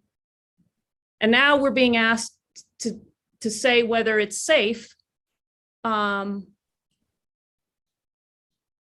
now that, and there's been a switch and all the analysis was based on the first way. So I can't say that it's safe, and I can't even rely on the traffic engineer's authority that it's safe, because the traffic engineer was looking at Romero Street, not at Agua Fria Street, and the city attorney's shaking her head. So Both the city attorney and the city clerk have their hands up, so let's let them speak to that. Mayor Weber, Councilor Marworth, and maybe Christine can address this and I'll follow up. Oh, I have to unmute. Yep, I had to unmute myself. Still gets me every time. I do just want to again note that there was no review done on a specific access point. So both in the supplemental information packet that was filled out by the applicant, it's not specified Romero Street versus Agua Fria Street. There was an assumption based on the current access point, and I think that's the item that was addressed. So I do just want to note that there was actually no review of an access point, nor is one required, again, to be submitted with the application. However, it is my understanding that as part of an effort to identify a different access point, that is when the applicant introduced the alternate access point in an effort, again, to be more accommodating. But I do want to make that clarification that there was no access point actually reviewed or assessed either way. and if I can, but so when our traffic engineer looked at it, they looked at the whole, right? And now we're saying, nope, we're going to cut off this half and only do this half, in essence, making it worse. However, Councilor Marworth, we are not limiting access points during this type of a hearing. Regardless what your decision is, that's not part of the authority of the governing body. It's really liquor license, no liquor license. It's not how do you approach liquor license. But it goes, I'm sorry, but it goes to whether it's safe or not, doesn't it?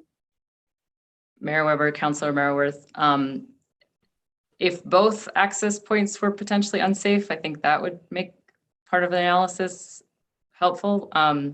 But since there are two access points, we're not able to limit either one. I'm not sure how we would use that.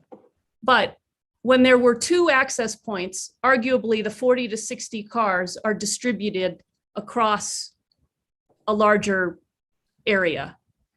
When you have the applicant saying, okay, we won't use one of them in the hearing, we're only going to use the one, they limited themselves to address the opposition. Mayor, Councilor Marworth, it's not a binding, none of that would be binding unless they entered a contract with the neighborhood or something like that. But that has not happened to my knowledge.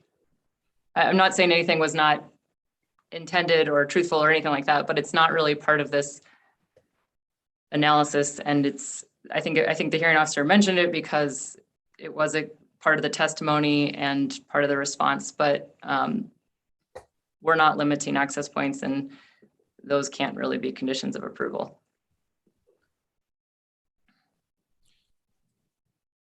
And the hearing officer couldn't have made that a condition of approval. Mayor Weber, Councilor Marworth, no, he's really just making a recommendation about whether to approve or not on the transfer of the liquor license, not on traffic options or anything like that. All right, I think we should remand this back to the hearing officer, and I think we should ask for more traffic information. And I think we should also ask the hearing officer to ask the applicant when people buy liquor, like how is traffic, how are those 40 to 60 cars distributed throughout the day?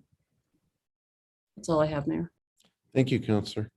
I'll take anybody else who wishes to speak. The city clerk's hand is still up. Madam Clerk. Mayor, I apologize. That was an old hand, and I will over it. I thought you might have a comment.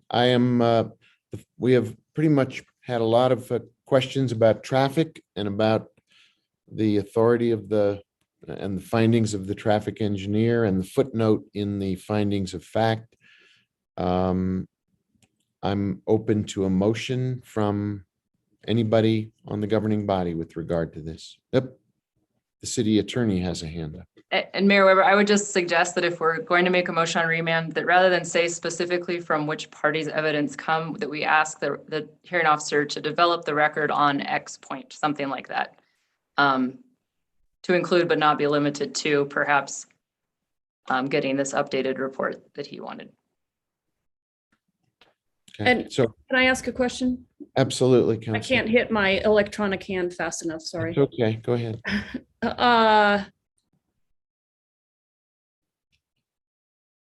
So to your other point, to my last question, so the hearing officer and the applicant aren't going to commit to whether they use one access point or two. That's like not, they can do whatever they want. I mean, they can say whatever they want in the hearing and then do whatever they want once they have the license, is what I'm hearing. Mayor Weber, Counselor, they are under oath, so they need to tell the truth. And I'm not sure what else to say about that. I think, right, but in terms of what we're evaluating, right? If we're going to remand this, and I would say let's remand it to the hearing officer to find out more about the business model of liquor purchasing, the liquor business, and remand it to hear more about the traffic issues, and have it come back in 2 weeks.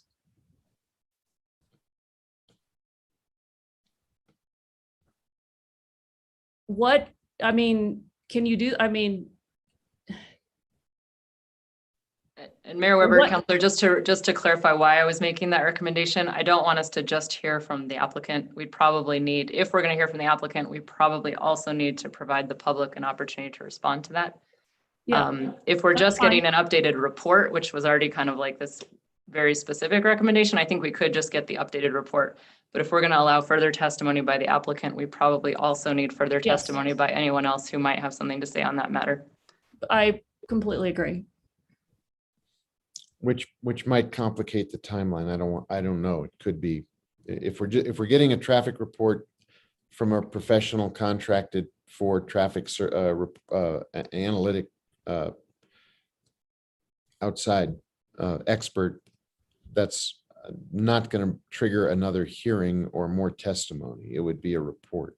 Okay, so if we can't get the information from the applicant in 2 weeks, then I guess then we're limited to just getting the traffic, another traffic review. But again, then that makes me think, well, what does that do for us if they're not going to evaluate what, if we're not locking in that you have to use both access points, or you can only use one, or you can't dictate which one you use. So in that instance, is it even worth it? Well, it's taking the hearing examiner at his word or at his recommendation. It may be worth it at that point, but you're asking all the right questions, Counselor. Counselor Cassett, your hand is up. Thank you, Mr. Mayor. I think kind of on that comment of some of the other information about high business times and low business times. And again, I have to go back to kind of this idea of, if there was, say there was a butcher shop going in here, that's another type of business that there will be specific times that there would be more flow, or another grocery store that's not selling alcohol, or I don't know, a dinner restaurant that's not serving alcohol, whatever it might be, that doesn't have an alcohol license, there are still other businesses that could go in that would generate an increase of traffic flow during specific hours of the day. So as to what we're questioning about, and as to, I'm just not sure that that would be worth the potential delay in what it would do to our timeline, as opposed to, again, a traffic report. It sounds like we could probably turn that around and get that information back within a timeline to be able to discuss this again on September 8th. So I think my recommendation would be maybe to flow away from that idea of the business patterns, because if we reject this, they don't go in there, another business could go in there, and again, same problem. So I feel like it's not really a fair evaluation for this specific business. And that was all. Councilor Mayor Worth, your hand is up. So I just would respond to that. I mean, with that in mind, I don't think the traffic study is going to do anything for us. And I don't think, to your point, that whether it's a good example, a butcher, probably, you get more traffic with a butcher probably close to dinner, right? And on holidays, that kind of thing. So, maybe we shouldn't remand it. Maybe we should just make a decision. I was thinking of a bakery, with delivery trucks and early morning people picking up their breakfast rolls and buns and baked bread. Business models are a tough thing to evaluate when it comes to different types of uses in a spot where it's zoned appropriately. I would entertain any kind of a motion from someone who wants to put a proposal to the governing body, and we can vote on it. I would move that we remand for a traffic study. There's a motion to remand to and to bring it back in 2 weeks. Remand for a traffic study and bring it back within 2 weeks. And I missed who made the second. I apologize. Renee. Okay, Councilwoman Villarreal was the second. And the city attorney's hand is up. Mayor Weber, councilors, could we make it the traffic report? Not a study. Traffic report. Yeah. Sorry, not a study. Use the language from the recommendation. Fair enough. So there's a motion and there's a second. Is there discussion on this proposal? I see the city clerk's hand is up. Mayor Weber, Councilor Mayor Worth, if I may just clarify, by traffic report, are we specifically discussing the supplemental information packet that's filled out by the applicant and then confirmed by the traffic engineer division director? Well, let me try this. I mean, to use exactly the language that's in the findings of fact and conclusions of law on page 6 on the footnote number 3, maybe the motion should be, I would move that we get a new review by the traffic engineering division and have it brought back in 2 weeks. So whatever that would require. I don't think it requires going to the applicant. And again, back to the point of, if we go back to the applicant, we need to go back to the public. And if we go back, do all of that, we'll never get it in 2 weeks. So I think what we want to limit it to, we want a new review by the traffic engineering division, just as the hearing officer suggested in his condition of approval. So I'm assuming that you withdrew your prior motion, and your second was potentially also. Well, I'm floating the language. All right. With that. Mayor Weber, councilor, I'm guessing we want the hearing officer to update his report accordingly, right? Okay, and we want the hearing officer to update his report and potentially his recommendation accordingly. Yes? So. Okay, so I move. Well, you have a motion on the floor. Okay, I withdraw my motion. Is the second withdrawn? Is that for purposes of restating the motion? Yes. Okay, then I would withdraw.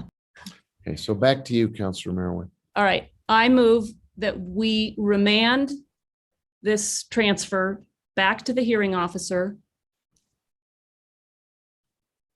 and that we ask for a new review by the traffic engineering division and that we ask the hearing officer to update his report and any recommendation he may have on that new information and bring it back to us in 2 weeks. Second. I have a motion and I have a second. Madam City Attorney, your hand is still up. Is that an old hand or a new hand? Old hand. All right. Discussion of the motion. No discussion. In that case, Madam Clerk, could you please call the roll? Yes. Counselor Rivera, No. Counselor Romero Worth, Yes. Counselor Vihil Coppler, Yes. Councilwoman Villarreal, Yes. Counselor Beta, No. Counselor Cassett, Yes. Counselor Garcia, Yes. Counselor Lindell, Yes. Mayor Weber.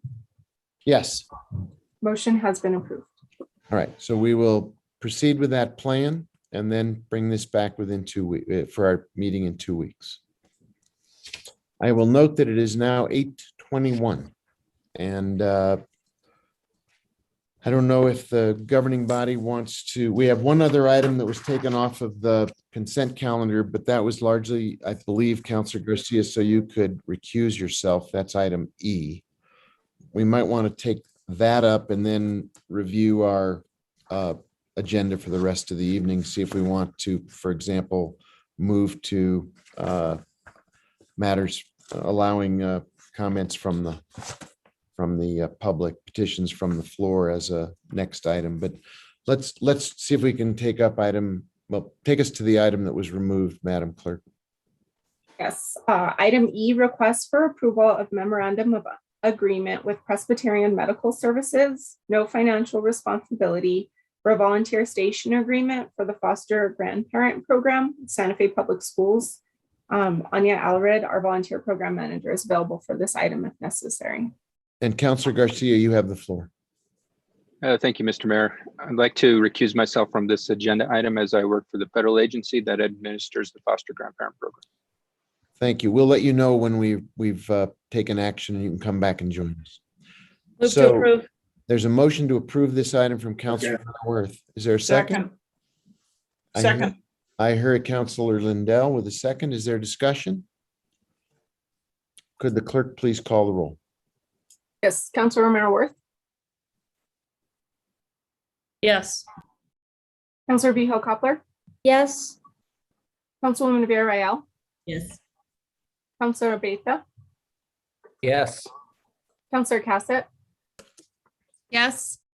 Counselor Garcia. Oh, sorry. Counselor Lindell, Yes. Counselor Rivera, Yes. Mayor Weber. Yes. Motion has been approved. Can we get a message to Counselor Garcia that he can please rejoin us? And it being almost 8:30, I would entertain a motion to perhaps move to petitions from the floor and then however the governing body wished to proceed from there, whether you would want to take up the evening agenda and then come back in its whole. I'm open to anybody's recommendation. Counselor Rivera, you often have a pretty good eye for how to manage this business. Do you have a proposal? I think we only have one discussion action item, and that's one staff member, I think, that's probably been waiting a while. Okay. Then I think we can jump around after that. Fair enough, Counselor. I take your recommendation. So Madam Clerk, could you take us to the next item, please? Yes, item 11A is a request for the approval of extension of term for grant project Aztec Spring, year 2017 to 2018, from April 15th, 2021 to December 31st, 2021, with no fiscal impact. The State of New Mexico Energy, Minerals and Natural Resources Department and Forestry Division. Nathan Miller, our wildland superintendent, is available for this item, and I believe Brian Moya, our assistant fire chief, is also here for this item. could we please get a presentation from whoever is going to bring this to us, whether it's Mr. Miller or Mr. Moria? So it'll be myself, Mayor. Good evening. Thank you. Mr. Mayor Weber and members of the council. So a little background and summary about it. In May of 2018, the City of Santa Fe Fire Department Wildland Division was awarded a fuels reduction thinning contract from the state of New Mexico Energy, Minerals, Natural Resources Department to conduct fuel reduction of 150 acres of property located within the Aztec Springs. Through the support of the state of New Mexico, the Forestry Division, the project was determined to be necessary in efforts to help reduce the threat of risk of wildfire to the city of Santa Fe and surrounding communities within that area. The governing body approved the original project in May of 2018. That item number was 18-07650. And actually that was in miscorrection. That was actually July of 2018 when that first was approved. Contract number with the state 11-521-2301-0051, which since has expired on April 15th, 2021. The proposed modifications to extend the term date from April 15th, 2021 to December 31st, 2021. Extensions of the current term would allow more time to complete the remaining 49 acres of the 150 that were slated for this project. The amount listed of the original contract was for $286,507 and will remain the same as it includes the remaining 49 acres. I stand for any questions and we request for your guys' approval to move forward with this. Thank you very much.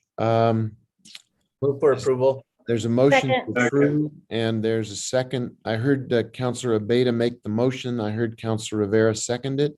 Is there questions or discussion? If not, could the clerk please call the roll? Yes, Councilor Behill Coppler, Yes. Councilwoman Villarreal, Yes. Councilor Abeyta, Yes. Councilor Cassett, Yes. Councilor Garcia, Yes. Councilor Lindell, Yes. Councilor Rivera, Yes. Councilor Marworth, Yes. Mayor Weber. Yes.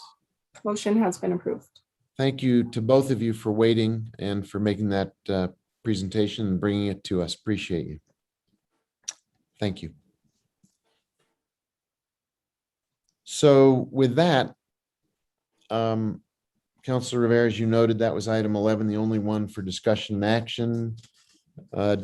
We have had people waiting for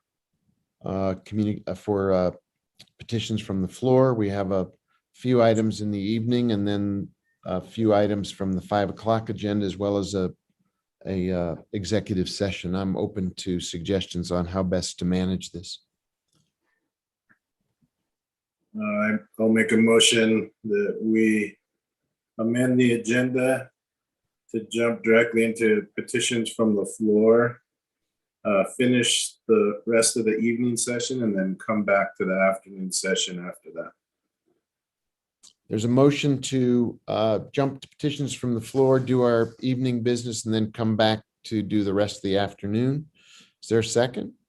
Second. Any discussion, or let's just take a vote? All in favor? We're not going to do a voice vote. Please call the roll.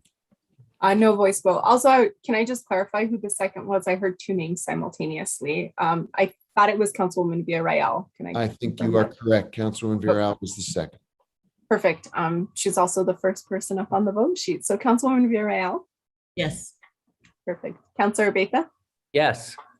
Councilor Cassett. Yes. Councilor Garcia. Yes. Councilor Lindell. Yes. Councilor Rivera. Yes. Councilor Marworth. Yes. Councilor Behill Coppler. Yes. Mayor Weber. Yes. Motion has been approved. Very good. So with that, we'll move to the agenda as represented by the evening session, and we'll begin. I'm not entirely sure how many people who are in the attendee room are there for petitions from the floor, but Madam Clerk, maybe you could individually let people raise their hands and give them 2 minutes to speak to the governing body. All right, Mayor Weber, it looks like we have one individual in the waiting room for petitions from the floor. It's Miss Stephanie Beninato. Miss Beninato, if you would like to unmute, I can start your 2 minutes. Okay, can you hear me? Yes, we can. Okay, thank you. And I apologize last time, but I was on a laptop and I kept having a bar across the bottom and I couldn't get to raise my hand. So this time I'm on my desktop and I can do that. I hope after all that discussion of the liquor license hearing officer's recommendation that you will seriously and immediately revise that ordinance. And I hope that you will also revise the appeal ordinance concerning the discussion when you dismiss appeals without having notice to the appellant or the opportunity to be heard, which I believe that Councilor Garcia and Councilor Vihil-Coppler expressed some concern about at that short-term rental hearing the last time.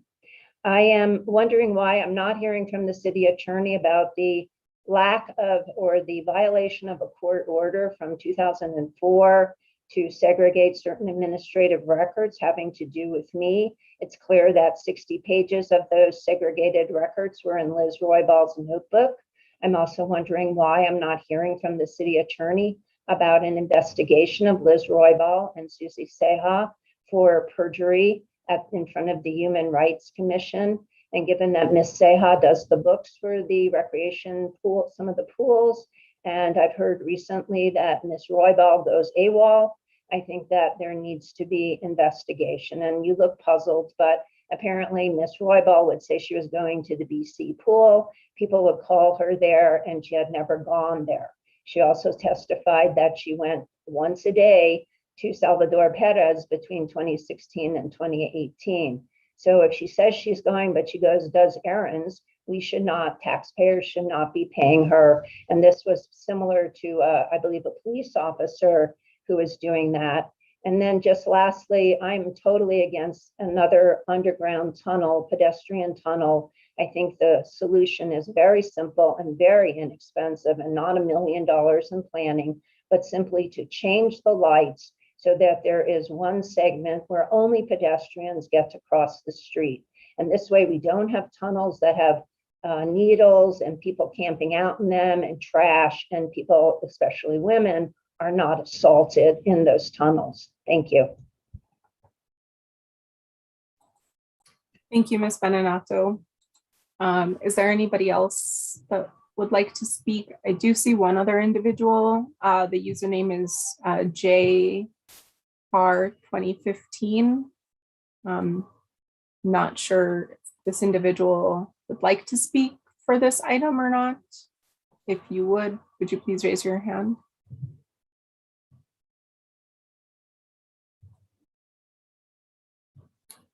Mayor, it does not look like the individual is raising their hand on this item. Okay. In that case, that would be the one petition from the floor for tonight.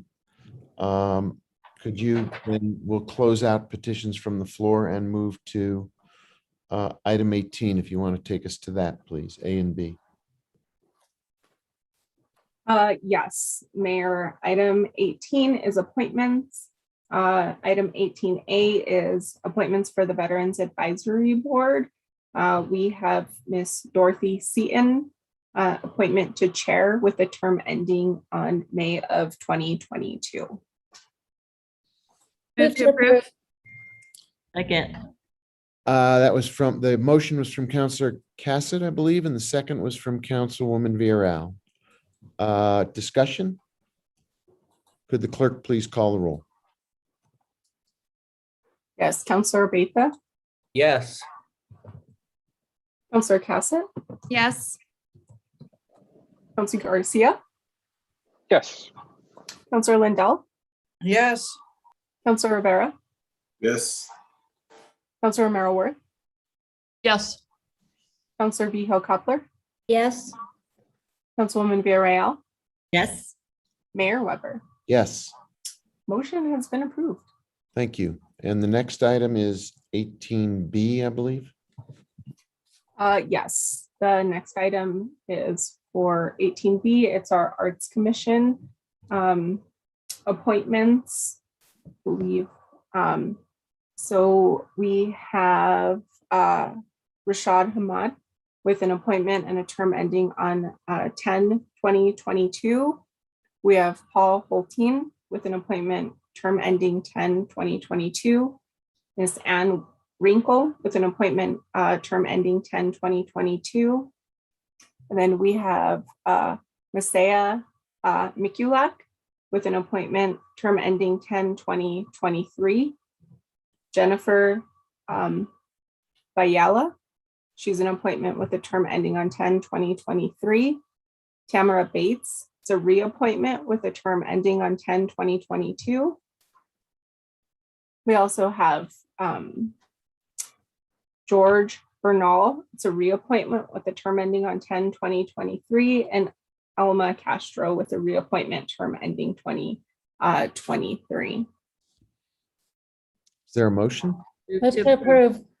Second. Councilwoman Vihel Coppler made the motion that I heard, and it was seconded by Councilor Romero Worth. Is there discussion? Madam Clerk, could you call the roll? Yes, Councilor Cassett, Yes. Councilor Garcia, Yes. Councilor Lindell, Yes. Councilor Rivera, Yes. Councilor Romero Worth, Yes. Councilor Vihel Coppler, Yes. Councilwoman Villarreal, Yes. Councilor Abeyta, Yes. and Mayor Weber. Yes, Motion has been approved. thank you. Could you please read us into our item number 19A, please? Yes, item 19A. This is a public hearing consideration of bill number 2021-16. This is sponsored by Councilor Romero Worth and Councilor Garcia. It's an ordinance relating to the campaign code amending section 9-2.3 SFCC 1987 to amend the definition of a political committee to include a threshold amount for reporting contributions, amending section 9-2.6 to increase the aggregate expenditure amount requiring reports to $500 and to exempt aggregate contribution amounts of less than $25 from separate reporting requirements. So amending section 9-2.7 to make necessary changes regarding references to a political committee, and amending section 9-2.11 to exempt aggregate contribution amounts of less than $25 from separate reporting requirements. I believe our attorney Marcos, assistant attorney Marcos Martinez, or excuse me, our senior assistant city attorney, I apologize, is available for this item. And Mayor, Yes, Councilwoman. we also have Jim Harrington with Common Cause in our waiting room. If he could be promoted, he's an additional expert on this. I think that hand is the one that's up now in the attendee room. Fair enough. So, Mr. Martinez, can you give us a briefing on this item, and then we do have an opportunity for public testimony. It is a public hearing. Yes, thank you, Mr. Mayor. Actually, the title of the bill goes over most of the high points, but I would like to just reiterate a few of them for the pleasure and the benefit of the governing body and the public at large, because they may not have had the opportunity to hear what many members of the governing body heard through the committee process. The purpose of these changes generally is to reduce the regulations that the city imposes on individuals or entities who contribute money, either through PACs or through independent expenditures. The biggest change is to create an expenditure threshold of $5,000 or more to trigger PAC reporting requirements. Right now, there is no expenditure threshold to qualify as a PAC, so any expenditure that satisfies the primary purpose test of being a political action committee would have to follow the rather rigorous reporting requirements under the city's code. By making it a $5,000 threshold, the city's definition is moved in line with the state's definition and federal law. Next, the next biggest change would be that the code will increase the aggregate expenditure limit for independent expenditures from $250 to $500. And again, this lessens the reporting burden. In other words, if you are contributing if you're contributing $275 under the change, you will not have to report, whereas under the current code, you would have to report. Your reporting is not quite as rigorous as under the PAC definitions, but it still is a bit of a burden, and there's been some legal challenge to the city's expenditure threshold currently. Finally, the next biggest change that I'd like to alert the public and the governing body to is that separate reporting contributions for expenditures do not have to be individually reported if they're not donating at least $25. And then the final changes are more ministerial. I can go into them if there's any kind of question from the governing body. And generally just some renumbering changes that were introduced most recently in the amendment that Councilor Romero-Worth is bringing forward tonight.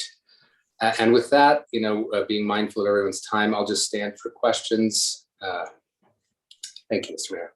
Thank you. I think what we'll do is take public input now. If there's anybody either in the attendee room and or Mr. Harrington can also offer commentary. So Madam Clerk, do you want to recognize people to speak to us for 3 minutes on this item? Yes, Miss Stephanie Benanato.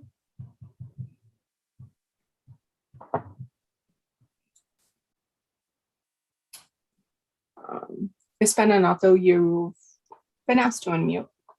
I'm sorry, I thought I had unmuted. Can you hear me now? Okay, so I believe, and as stated, that this is parallel to changes in the state law. And I just think it's kind of a good idea to parallel that unless you want to make it more strenuous rather than less strenuous. And I do definitely think that PAC should be required to report. And I guess a $500, is it $5,000? $5,000 seems like a lot to not have to, that you could spend $5,000 before you have to report. I do like the idea that if it's less than $25, that you don't, you just do an aggregate, but I would want to make sure that, and I know it wouldn't be in the law, but that there would be a line on the campaign disclosure form that would say aggregate total of contributions less than $25. So there would be some place where people would know that somebody got $2,000 in contributions less than $25. So I think those are my comments on this ordinance. Thank you. Thank you. And Mr. Harrington, you want to speak to the issue in front of us, please? I think you're muted, however.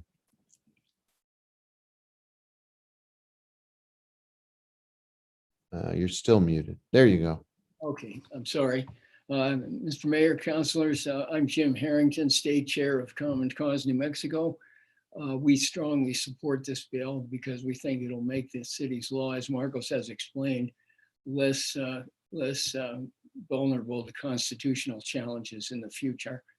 The bill was prompted by some passages in the opinion of Judge Herrera of the U.S. District Court, in which she sustained the application of Santa Fe's law to Rio Grande Foundation's activities in the 2017 election. But in the course of her opinion, she commented that, in a different case involving a smaller spender with smaller contributors, the city's very low reporting thresholds for reporting contributions and spending could be a serious constitutional problem. So the bill was put together and presented to the ECRB and now to the council to remedy this vulnerability by raising these thresholds to a level that the city attorney and the ECRB, Common Cause, we all believe would have a decent chance of being sustained in court. So that's, I time doesn't permit going into how each recommended threshold amount was arrived at, but I'm sure if the counselors have questions as to particular amounts that Marcos could answer them, or I'd be glad to step in too. Thank you. Thank you. I don't see any other hands in the attendee room regarding this matter who wish to testify to it. Move to So approve, and I have an amendment. there's a motion to approve this item. Is there a second? Second. Counselor Cassett seconded it. And there's a hand up from Councilwoman Villarreal, and Councilor Romero Worth reminded us that she has an amendment presumably to propose to the main motion. But Councilwoman Villarreal, you have the floor. Thank you, Mr. Mayor. And I just wanted to thank Mr. Harrison about the analysis. That was helpful for me. It was very thorough in an explanation, because some of us were there when this issue came up and it went to court. And so I'm glad to see that it's finally being resolved. I just had a couple of questions just on language. So we refer to these entities as PACs, but in our definition, we call it political committee. Do we need to say political action committee? Is there a reason why we stuck with the term political committee? I don't know if that's staff. If Mr. Martinez wanted to answer that. Councillor Villarreal, thank you for the question. They are commonly referred to as PACs. I did note that the state also uses a very similar definition. They call it a political committee, and then they have a similar test that is used in federal law and state law to establish whether one qualifies as a political action committee or a political committee. In federal law, it's more commonly referred to as a political action committee, a PAC, and we have largely adopted that nomenclature somewhat informally. And so I think in the memo, it's called a PAC. In the actual legislation, it's called a political committee. That's the same way as it is in state law. So it's somewhat of an informal usage of the federal term in the state. Okay, so in that case, do we need to formalize it that we're referring to both, or that term is interchangeable? To answer your question, yes, we could formalize it. We could, clarify that in the definition of a political committee. We have not prepared that amendment for tonight, but it would be very easy to do. I do think it's understood, but I think to answer your question, yes. Okay, I feel like we should, only because the general public knows it as PACs. And when I saw that, I was thinking, well, political committee, does that look different than a PAC? So if maybe in the definition we add that, also known as political action committee. I trust that you all can figure out what makes sense. I don't know if you need a motion for, or an amendment from me, but I think that might be helpful for clarification purposes. I don't know if Mr. Harrison has a opinion on that. Yeah, I don't see the problem of confusion. The term PAC just got into the press and popular parlance as referring to these independent spenders that are organized for the major purpose of doing that kind of thing. And I don't think the use of the term political committee would cause confusion. And to amend it, there are several references to political candidates and political committees throughout the several sections on reporting, 927 through 9213, that would all have to be changed to refer also to PACs. And my own view is that it's not worth that because there really isn't any confusion here. But that's up to the council. Okay, thank you. And I guess I'll leave it up to attorneys for your purposes and clarification, if to the general public, or I don't know if there's legal reasons why we need to. But the other thing I had a question on is for the section for N on line 24, page 6 of the ordinance. It says political committee means any entity that, and it has 1, two, well, 1A and B, and then 2, it says the language that was added was expends $5,000 or more in the aggregate for these principal purposes during a single election. Does that mean that these entities are not considered political committees if they don't expend at least 5,000? I'm sorry, Yes. Counselor, can you tell me where you are again? I want to find your. Page, where am I now? Well, it starts on page of the ordinance, page 6, line 24, where it talks about political committee means any entity that one is formed by the principal purpose of A and B, and then the added language was expends 5,000. So does that mean that they're not considered a political action committee if they don't expend at least 5,000? So to answer your question, under the present code, there is no spending requirement. That is problematic based off of a case that Jim Harrington referred to earlier, or maybe no, it's another case that came out, I believe in 2010, a federal case.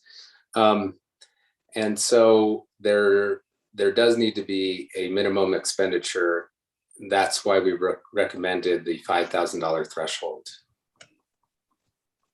Could I add something, or? Please.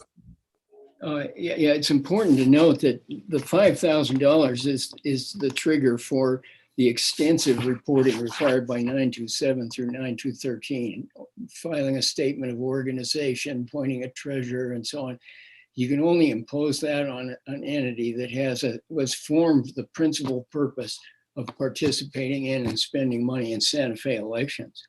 If it's somebody else like Rio Grande, whose principal purpose is not that, then there is another section that covers it, which is 926.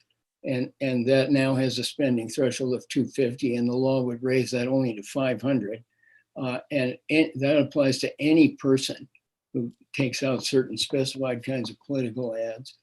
And so the fact that somebody's not a political committee because they haven't risen to the level of $5,000 worth of spending does not mean that they would fly under the radar entirely. They would still have to report under 926 as soon as they got to 500.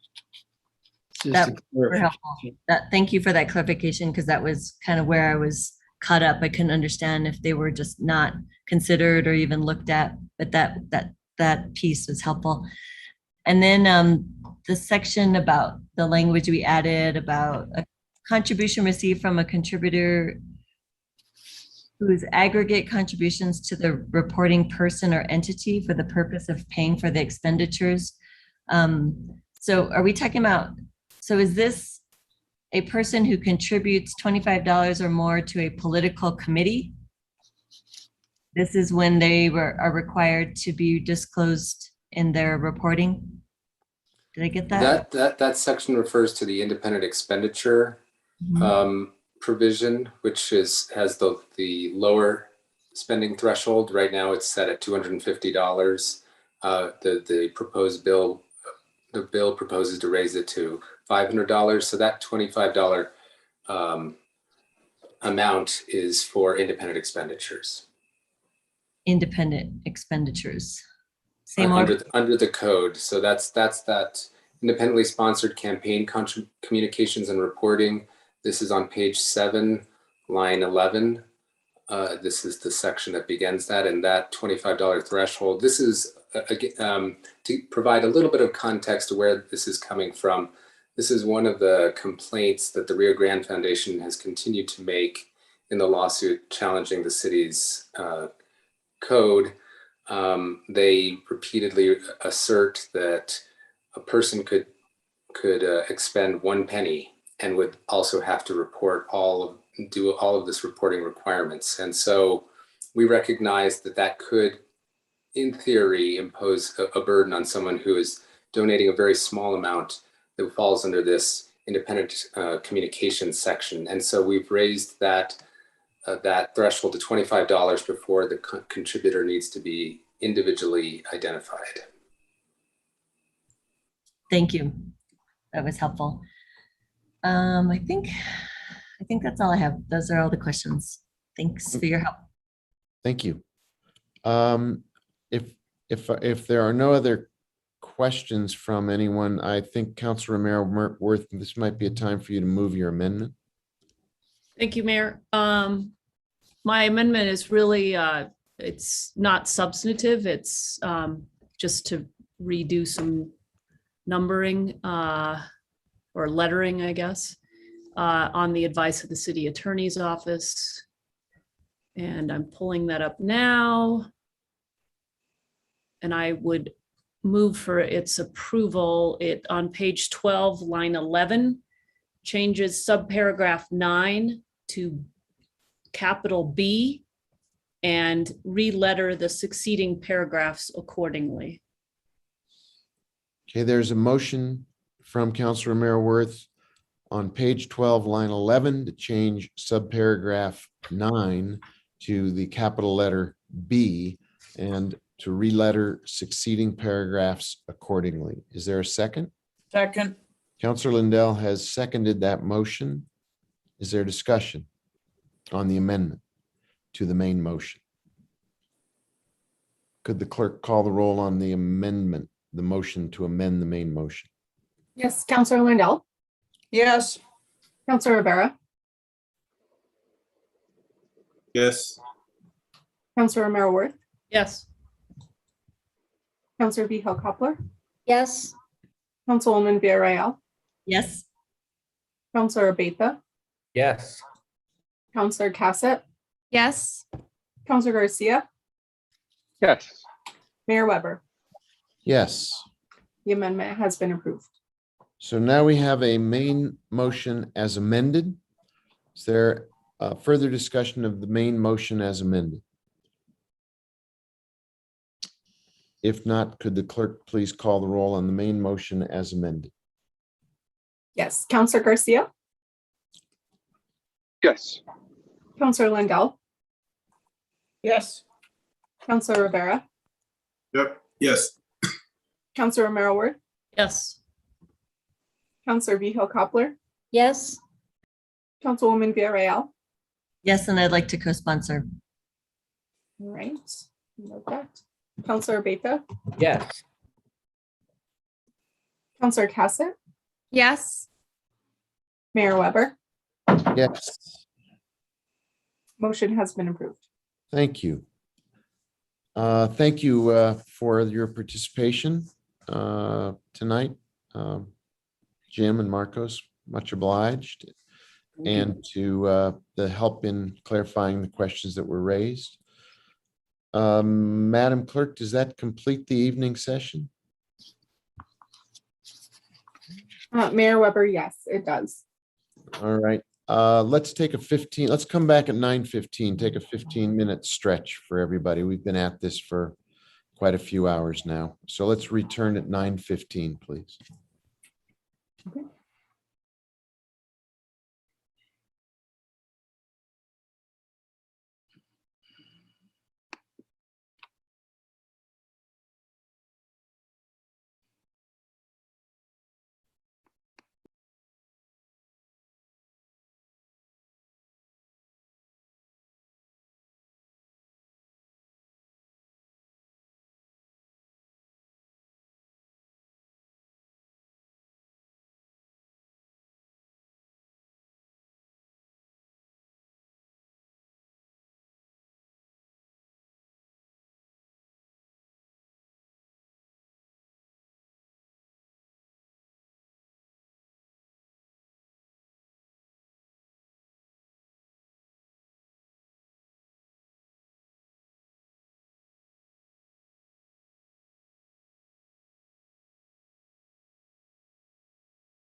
All right, we are returning from our break.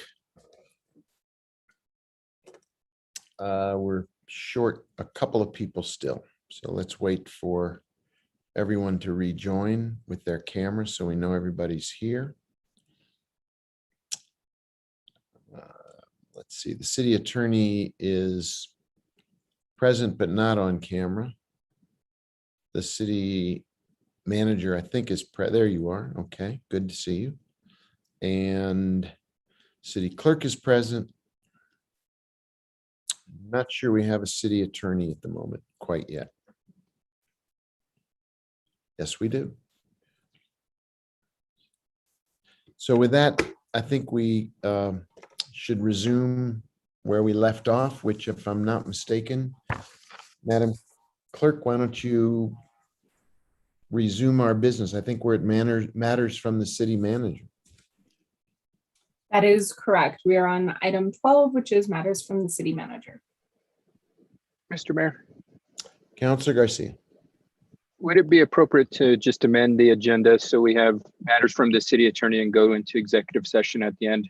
Given we don't have any action after that, we can do the business, go into executive session and come back and resume and end the meeting. And not have communications from the governing body after we come back? Yeah, Yeah. we do kind of city manager, city clerk, governing body before, then go to city attorney. I think that works very well, Councilor. You want to make that as a motion? So make a motion to move agenda item 13 to the end of our agenda. Second. There's a second from Councilor Romero Worth. Is there discussion? Could the clerk call the roll?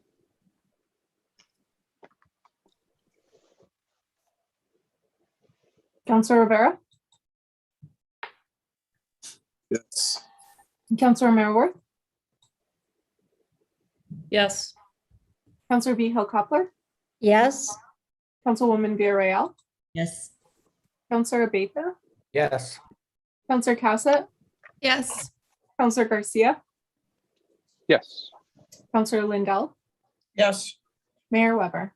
Yes, Motion has been approved. thank you.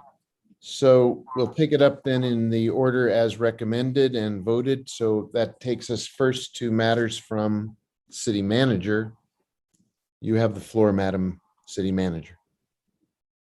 Evening, members of the governing body. I will be brief in the interest of time, but I did want to take a minute to give a brief update about where we are with vaccination and testing of our city workforce. So as of 7 a.m. today, which is the 25th, we are at 67% of our workforce is fully vaccinated, which leaves about 30% that are not vaccinated or have not disclosed. So as you will recall, those numbers are changing and growing with every day. Still, we're getting new. We've got about 21 people who are in process of getting to be fully vaccinated. The next challenge then, of course, are the number of people who we have who will be doing weekly testing. Again, these numbers are going to continue to change, but we have about just under 400 that need to test. And what this week has been is a bit of a starting point,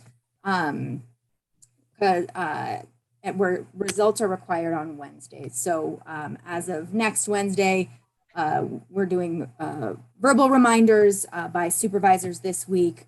We did have over 200 that were supposed to test that have not submitted results. So that's going to be where our challenge lies, is those that are not willing to, or who have not disclosed or submitted a vaccination status, that have to test and then are not fulfilling that obligation. So that's going to be our operational challenge. But I have to say, given the gravity of the situation, given the complexity, the stressfulness of everything, the fact that we, in the course of the last 2 weeks, as an entire city operation, have come this far is really impressive. And I think kudos go to every single city employee who are stepping in to meet this requirement, doing their part to keep our community safe, keep our operations running. We've seen, just to share sort of anecdotally, of course, we're 2 weeks in to the public schools. They're starting to see a lot of kids who are not necessarily sick with COVID, but homesick with sniffles or otherwise. So we're in this 2 week period. We're going to continue to watch and see where the numbers go. Today's numbers are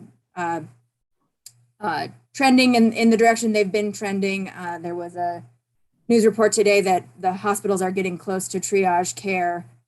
So this continues to be our ongoing challenge, but I did want to share those numbers with you all, and we'll continue to share them as they change, and very much open to suggestions about ways to communicate with folks. We've done sort of the mass communications, and now as our numbers are becoming more clear, I think the targeted communication and really understanding what's going to help people get to what they need, whether it's more information about how to test and make that work for them, how to get the vaccine. So very much open to your feedback and suggestions, what you're hearing from employees, from others, because I think this is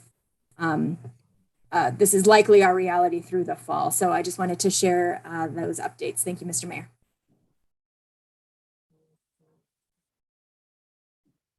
Thank you very much, City Manager. Matters from the City Clerk. Mayor, and City Council members, I do not have anything at this time. Thank you. We're going to circle back to the City Attorney. So we'll open up with communications from the governing body at this time.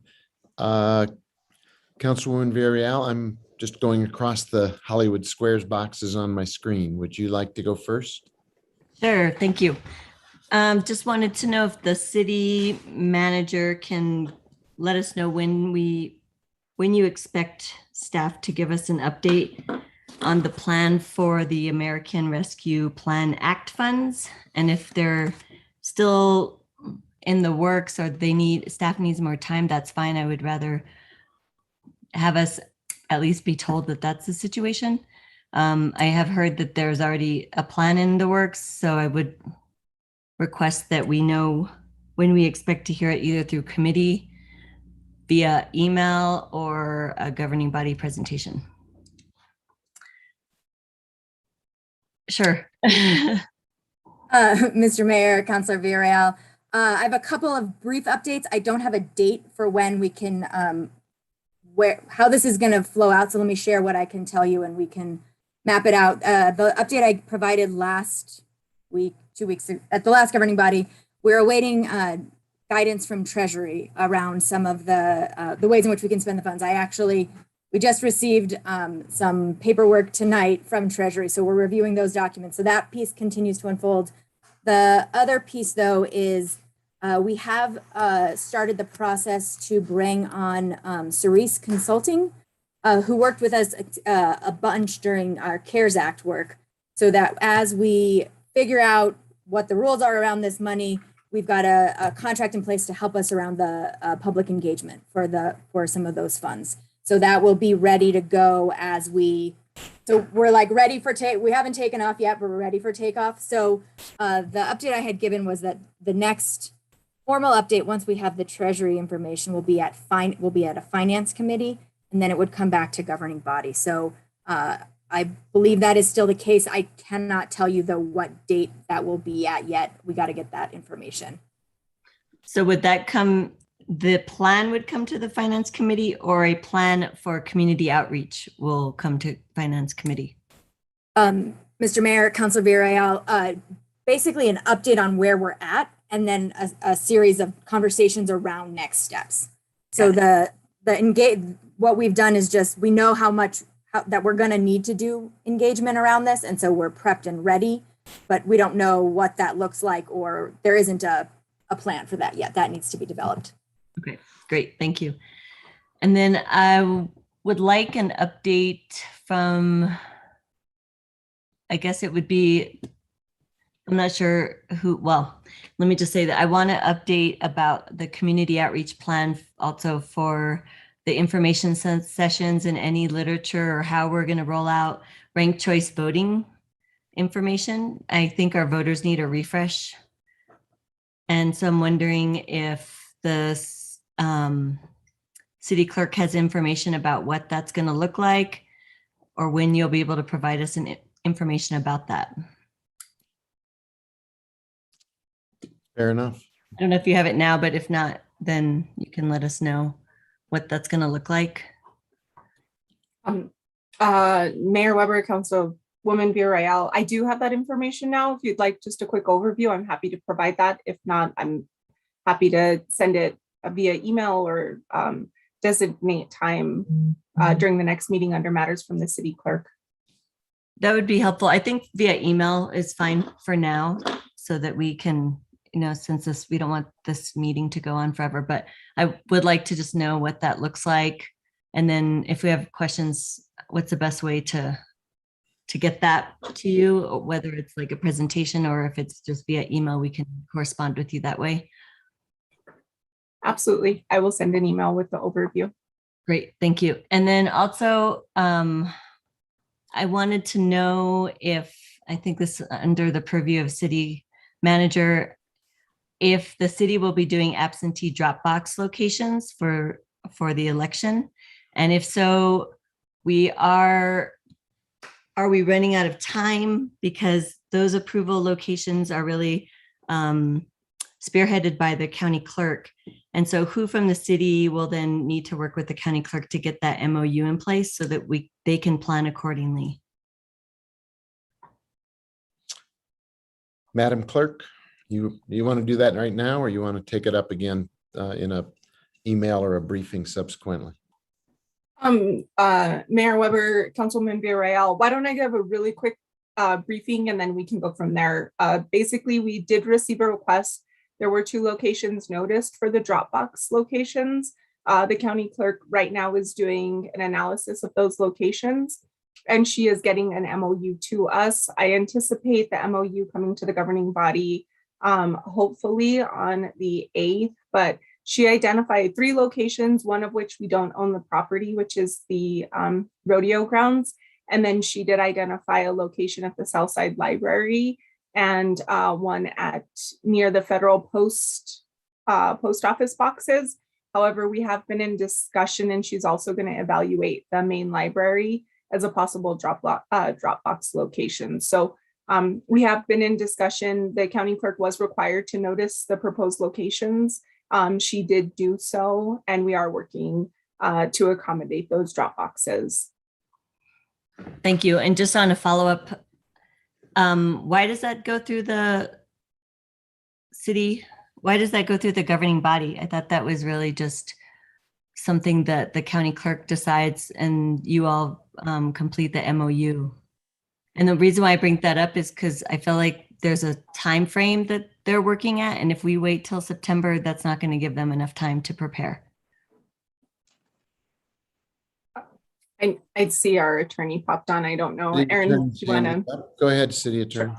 Mayor Weber, councilors, yes, MOUs with other governmental jurisdictions have to go to the governing body. So that's why there's a specific type of MOU that can be between the clerks specifically, but that's more about managing some of the petitions and that type of thing. So that would be the type of MOU that there's express authorization for the 2 clerks to enter into. But for this one, we need to bring it to governing body. So I think we're hoping to bring it on the 8th, and I think that should be enough time. I think they're planning to update their notice according to the county attorney to reflect any changes to their initial notice. Okay, thanks for the procedural clarification. I just worry about the time frame that they need to plan accordingly, and that they had gotten this information to us a while ago. So I don't know the circumstances with that. I just want to make sure that we get this expedited so that it actually happens and we have absentee drop boxes available for the voters. Thank you. Thank you. Councilor Rivera? I have nothing this evening. Thank you, Mayor. Thank you, Councilor. Councilor Cassett? Thank you very much, Mr. Mayor. The only thing I have this evening is a very happy birthday to my son, who just turned 3 yesterday, which is kind of shocking. I've been getting all the memories from running 2 years ago, and I have like the kid strapped to me at like 8 months old. And so seeing him as a 3-year-old running around has been a joy. We celebrated his birthday with just a few of our friends Sunday at Fort Marcy Park. So wanted to recognize the parks team because Fort Marcy is wonderful. And it was a really great place to have just a few of his friends get together to celebrate. And they had a great time riding their bikes on the little path and the play structure there. So just did want to recognize the wonderful facility that we have over at Fort Marcy. And that's all I have for tonight. Thank you. Thank you, Counselor. Counselor Vihel-Coppler, you have the floor. Thank you. I wanted to ask about, ask the city manager about the audit. Are we going to meet the audit deadline for the end of August? Mayor, Councilor Vihel-Coppler, yes, we are on track to meet the August 31st deadline.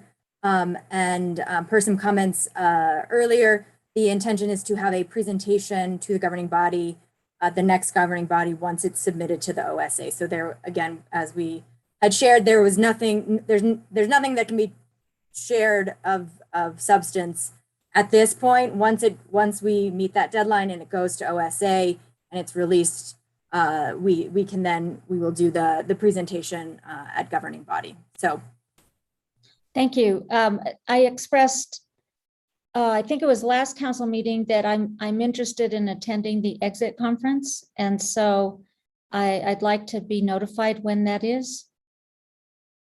And that is all. Thank you. Thank you, Counselor. Counselor Lindell. I have nothing tonight, Mayor. Thank you. You're welcome, Counselor Lindell. Counselor Garcia. Thank you, Mr. Mayor. Yes, just to circle back to my question earlier in regards to process and procedure, if we ever want to request an item to be put on an agenda, how do we go about that process? That is a good question. Is there a process for how making up the agenda or evaluating, assessing the composition or consulting on it? City Attorney's hand is up. Mayor Weber, the governing body's procedural rules say that the city manager is in charge of setting the agenda. So she does that with other staff, obviously. But a way to bring things to the agenda is definitely via a policy document, if that's the interest of a governing body member. So via resolution, that type of thing. So and the question being asked, I mean, if there's any agenda item I would like to bring forth, not necessarily resulting in a decision or action, but just having discussion. There's no mechanism for me to say, hey, look, I want to have a conversation with the full governing body on safety in the community. And we kind of have that conversation. There's not a mechanism for me to go about that. Mayor Weber, Councilor, certainly you can ask, and I think that's resulted in various presentations previously. Okay, so thank you for confirming, because as I mentioned earlier, I've asked 3 times prior for presentations or updates, and that wasn't asked. And I thought I was going the formal route, and I think you confirmed in that sense. You requested, and it's up to the city manager to put it on the agenda. I got one question for our city clerk. Madam Clerk, I know in the past we've talked about using contracting for our elections. Are we using any contracting for this current election cycle? Councilor Garcia, for clarification, can you define contracting for? No, I mean, the short answer is I don't have anybody under contract at this time, but I'm not sure. I don't want to miss anything in anticipation. I just want to make sure I understand your question. Are we bringing any non-city employees to help with any of our election processes? Election processes, as far as this, the county clerk actually runs the election. So As far as like defining, we do have like PK advertising is going to assist with the outreach and education program. They held the contract last election for ranked choice voting. I'm bringing them on again to help with the marketing for that item. Is that? So that would qualify. Yes, I would say that's bringing in outside support to help with the election. And who was the entity, and what are they actually going to be doing? PK Advertising. They were the firm that was brought on for the first ranked choice voting election to do the education and outreach as well as the website.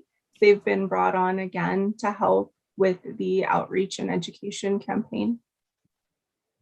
Okay, and I guess that kind of touches on Councilwoman Villarreal's comments earlier in regards to ranked choice voting, how we're going about, I guess, educating folks. Is that what they're going to be doing? Is the education component? I'm just trying to understand our role now that our elections have changed and the majority of it falls under the county clerk's purview.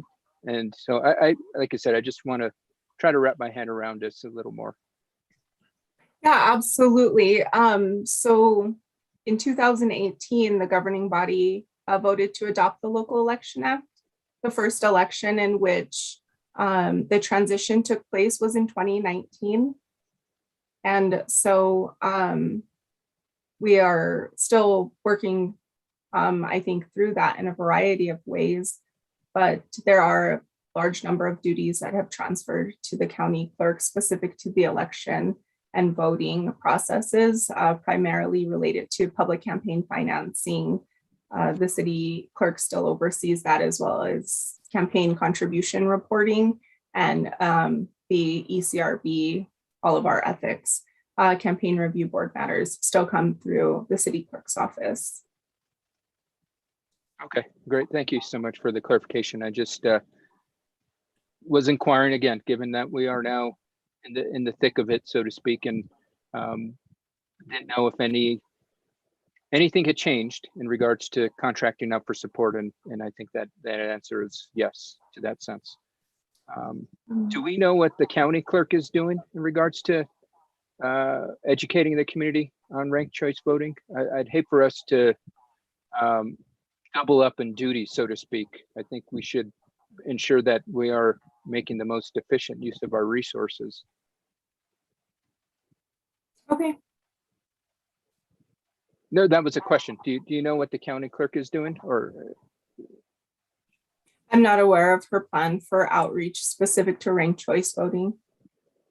Okay, I would recommend that we just reach out to them, just because I'd hate for us, again, to double up on the efforts. I think we're not a gigantic geographic area, and I think if we can partner up and team up on this, it would best serve our community. With that, thank you, Madam Clerk. I appreciate the clarification.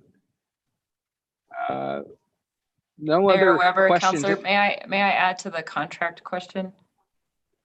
Sure. We do have a contract for council services for the ECRB, the Ethics and Campaign Review Board.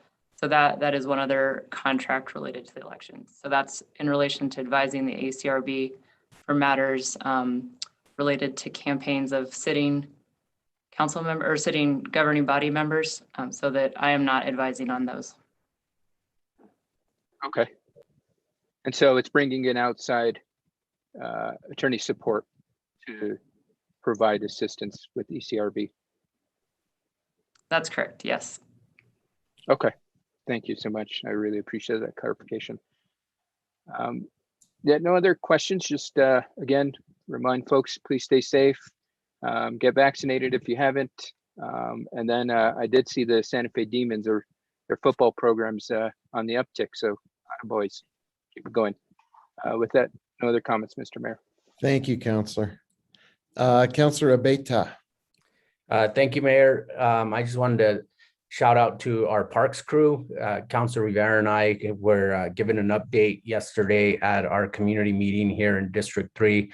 Swan Park specifically, we're getting jersey barriers installed that we had talked about quite some time back, and they're actually being put in now, and that'll help with the ATV traffic. So thank you to Parks for that. As far as the election goes, Madam Clerk, when you talk to the county clerk, if you can just ask what the protections will be, which protections will be in place as far as the drop boxes go and tampering that may happen during that. And so I don't know if they put cameras or they're put in a certain location so that, like, I think I saw one at the new county courthouse where it actually goes inside the building. Your ballot goes into a slit in the door. So it's not an actual box that's outdoors that can be tampered with. So if you can just check into that, that would be great. And other than that, that's all I have. Thank you, Mayor. Thank you, Counselor. Counselor Romero-Worth. Thank you, Mayor. I don't have anything tonight. Okay. I have a couple things I want to raise. First, as everyone has noted and the city manager noted, we are back coping with COVID and the Delta variant. It's a serious proposition for all of us.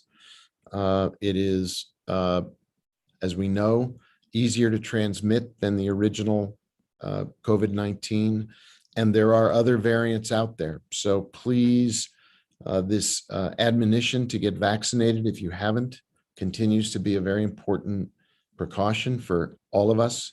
People 12 to 18 are now eligible to get vaccinated.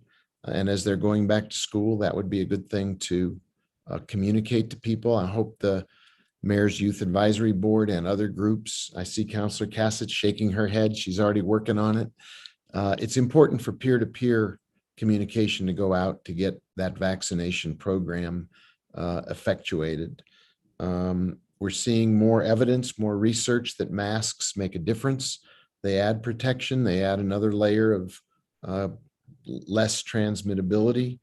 So please take all the necessary precautions, including frequent testing. I was informed a week ago that I had been in the vicinity of somebody who had come through with a COVID case. I went and immediately got tested. It was very quick, very fast, very immediate results, and it added to my sense of security as well as making sure I didn't have other people I was infecting. So do what makes sense. Congratulations to Indian Market for a job well done. They really rose to the occasion after taking last year off. The results that I got from talking to Mr. Teagarden and others were very, very positive from all hands, from the vendors, the artists, the organizers. Our team did yet another great job. Barb and Parks and Rec and Public Works just continue to rise up and make things work as we come to try to balance safety and our economic recovery and bringing back our iconic markets and festivals. Speaking of the next iconic festival, Fiestas is coming up. I had the great pleasure of attending the competition last night for the people who were competing to be the new Don Diego and La Reina at the convention center. People were masked but happy. The competition was spirited. The energy was great. The sense of community and history and culture was outstanding. It was great to see so many people coming out again, able to return to a sense of connection, community, conversation, celebration. And congratulations to everybody who competed.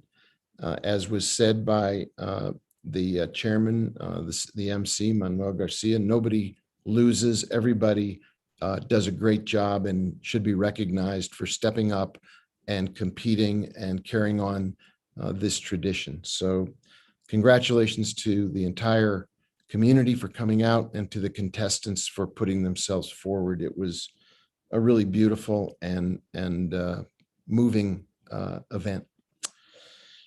That completes my report. With that, can we go to matters from the city attorney? Yes, thank you, Mayor Weber, councilors. I am recommending an executive session this evening to discuss threatened or pending litigation, specifically AFSCME versus City of Santa Fe, the Public Employees Labor Relation Board case 106-20. and potentially one other matter of litigation that has not been filed. And that's pursuant to Part H7, attorney-client privilege discussion of threatened and pending litigation. Thank you, Madam City Attorney. Councilor Rivera, do you want to make a motion? Sure, I move that we enter an executive session pursuant to the Open Meetings Act, Section 10-15-1H, Subpart 7, for discussion of threatened or pending litigation in which the governing body is or may become a participant. Is there a Second. I heard a second from Councilor Romero Worth. Before we call the roll, I would remind everyone we do need to come back to this room simply to reassert that we did not violate the open meetings law before we adjourn. So we will presumably go into executive session, come back. Councilor Rivera will bring us back into session, and then we'll be able to adjourn. There's no action coming out of the executive session. So we have a motion. We have a second. Could the clerk call the roll, please? Yes, Councilor Romero Worth, Yes. Councilor Vihel Coppler, Yes. Councilwoman Villarreal, Yes. Councilor Beta, Yes. Councilor Cassett, Yes. Councilor Garcia, Yes. Councilor Lindell, Yes. Councilor Rivera, Yes. Mayor Weber. Yes. Motion has been approved. So with that, we will leave this meeting and go to the executive session.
Okay, it is 11:28 by my clock. We're out of executive session and back in the main room. Councilor Rivera, can you make a motion?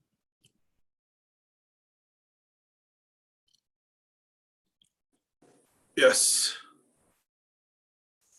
Pursuant to the Open Meetings Act, Section 10-15-1J, I move that the governing body reconvene in open session and state for the record that the matters discussed in the closed session were limited to those specified in the motion for closure.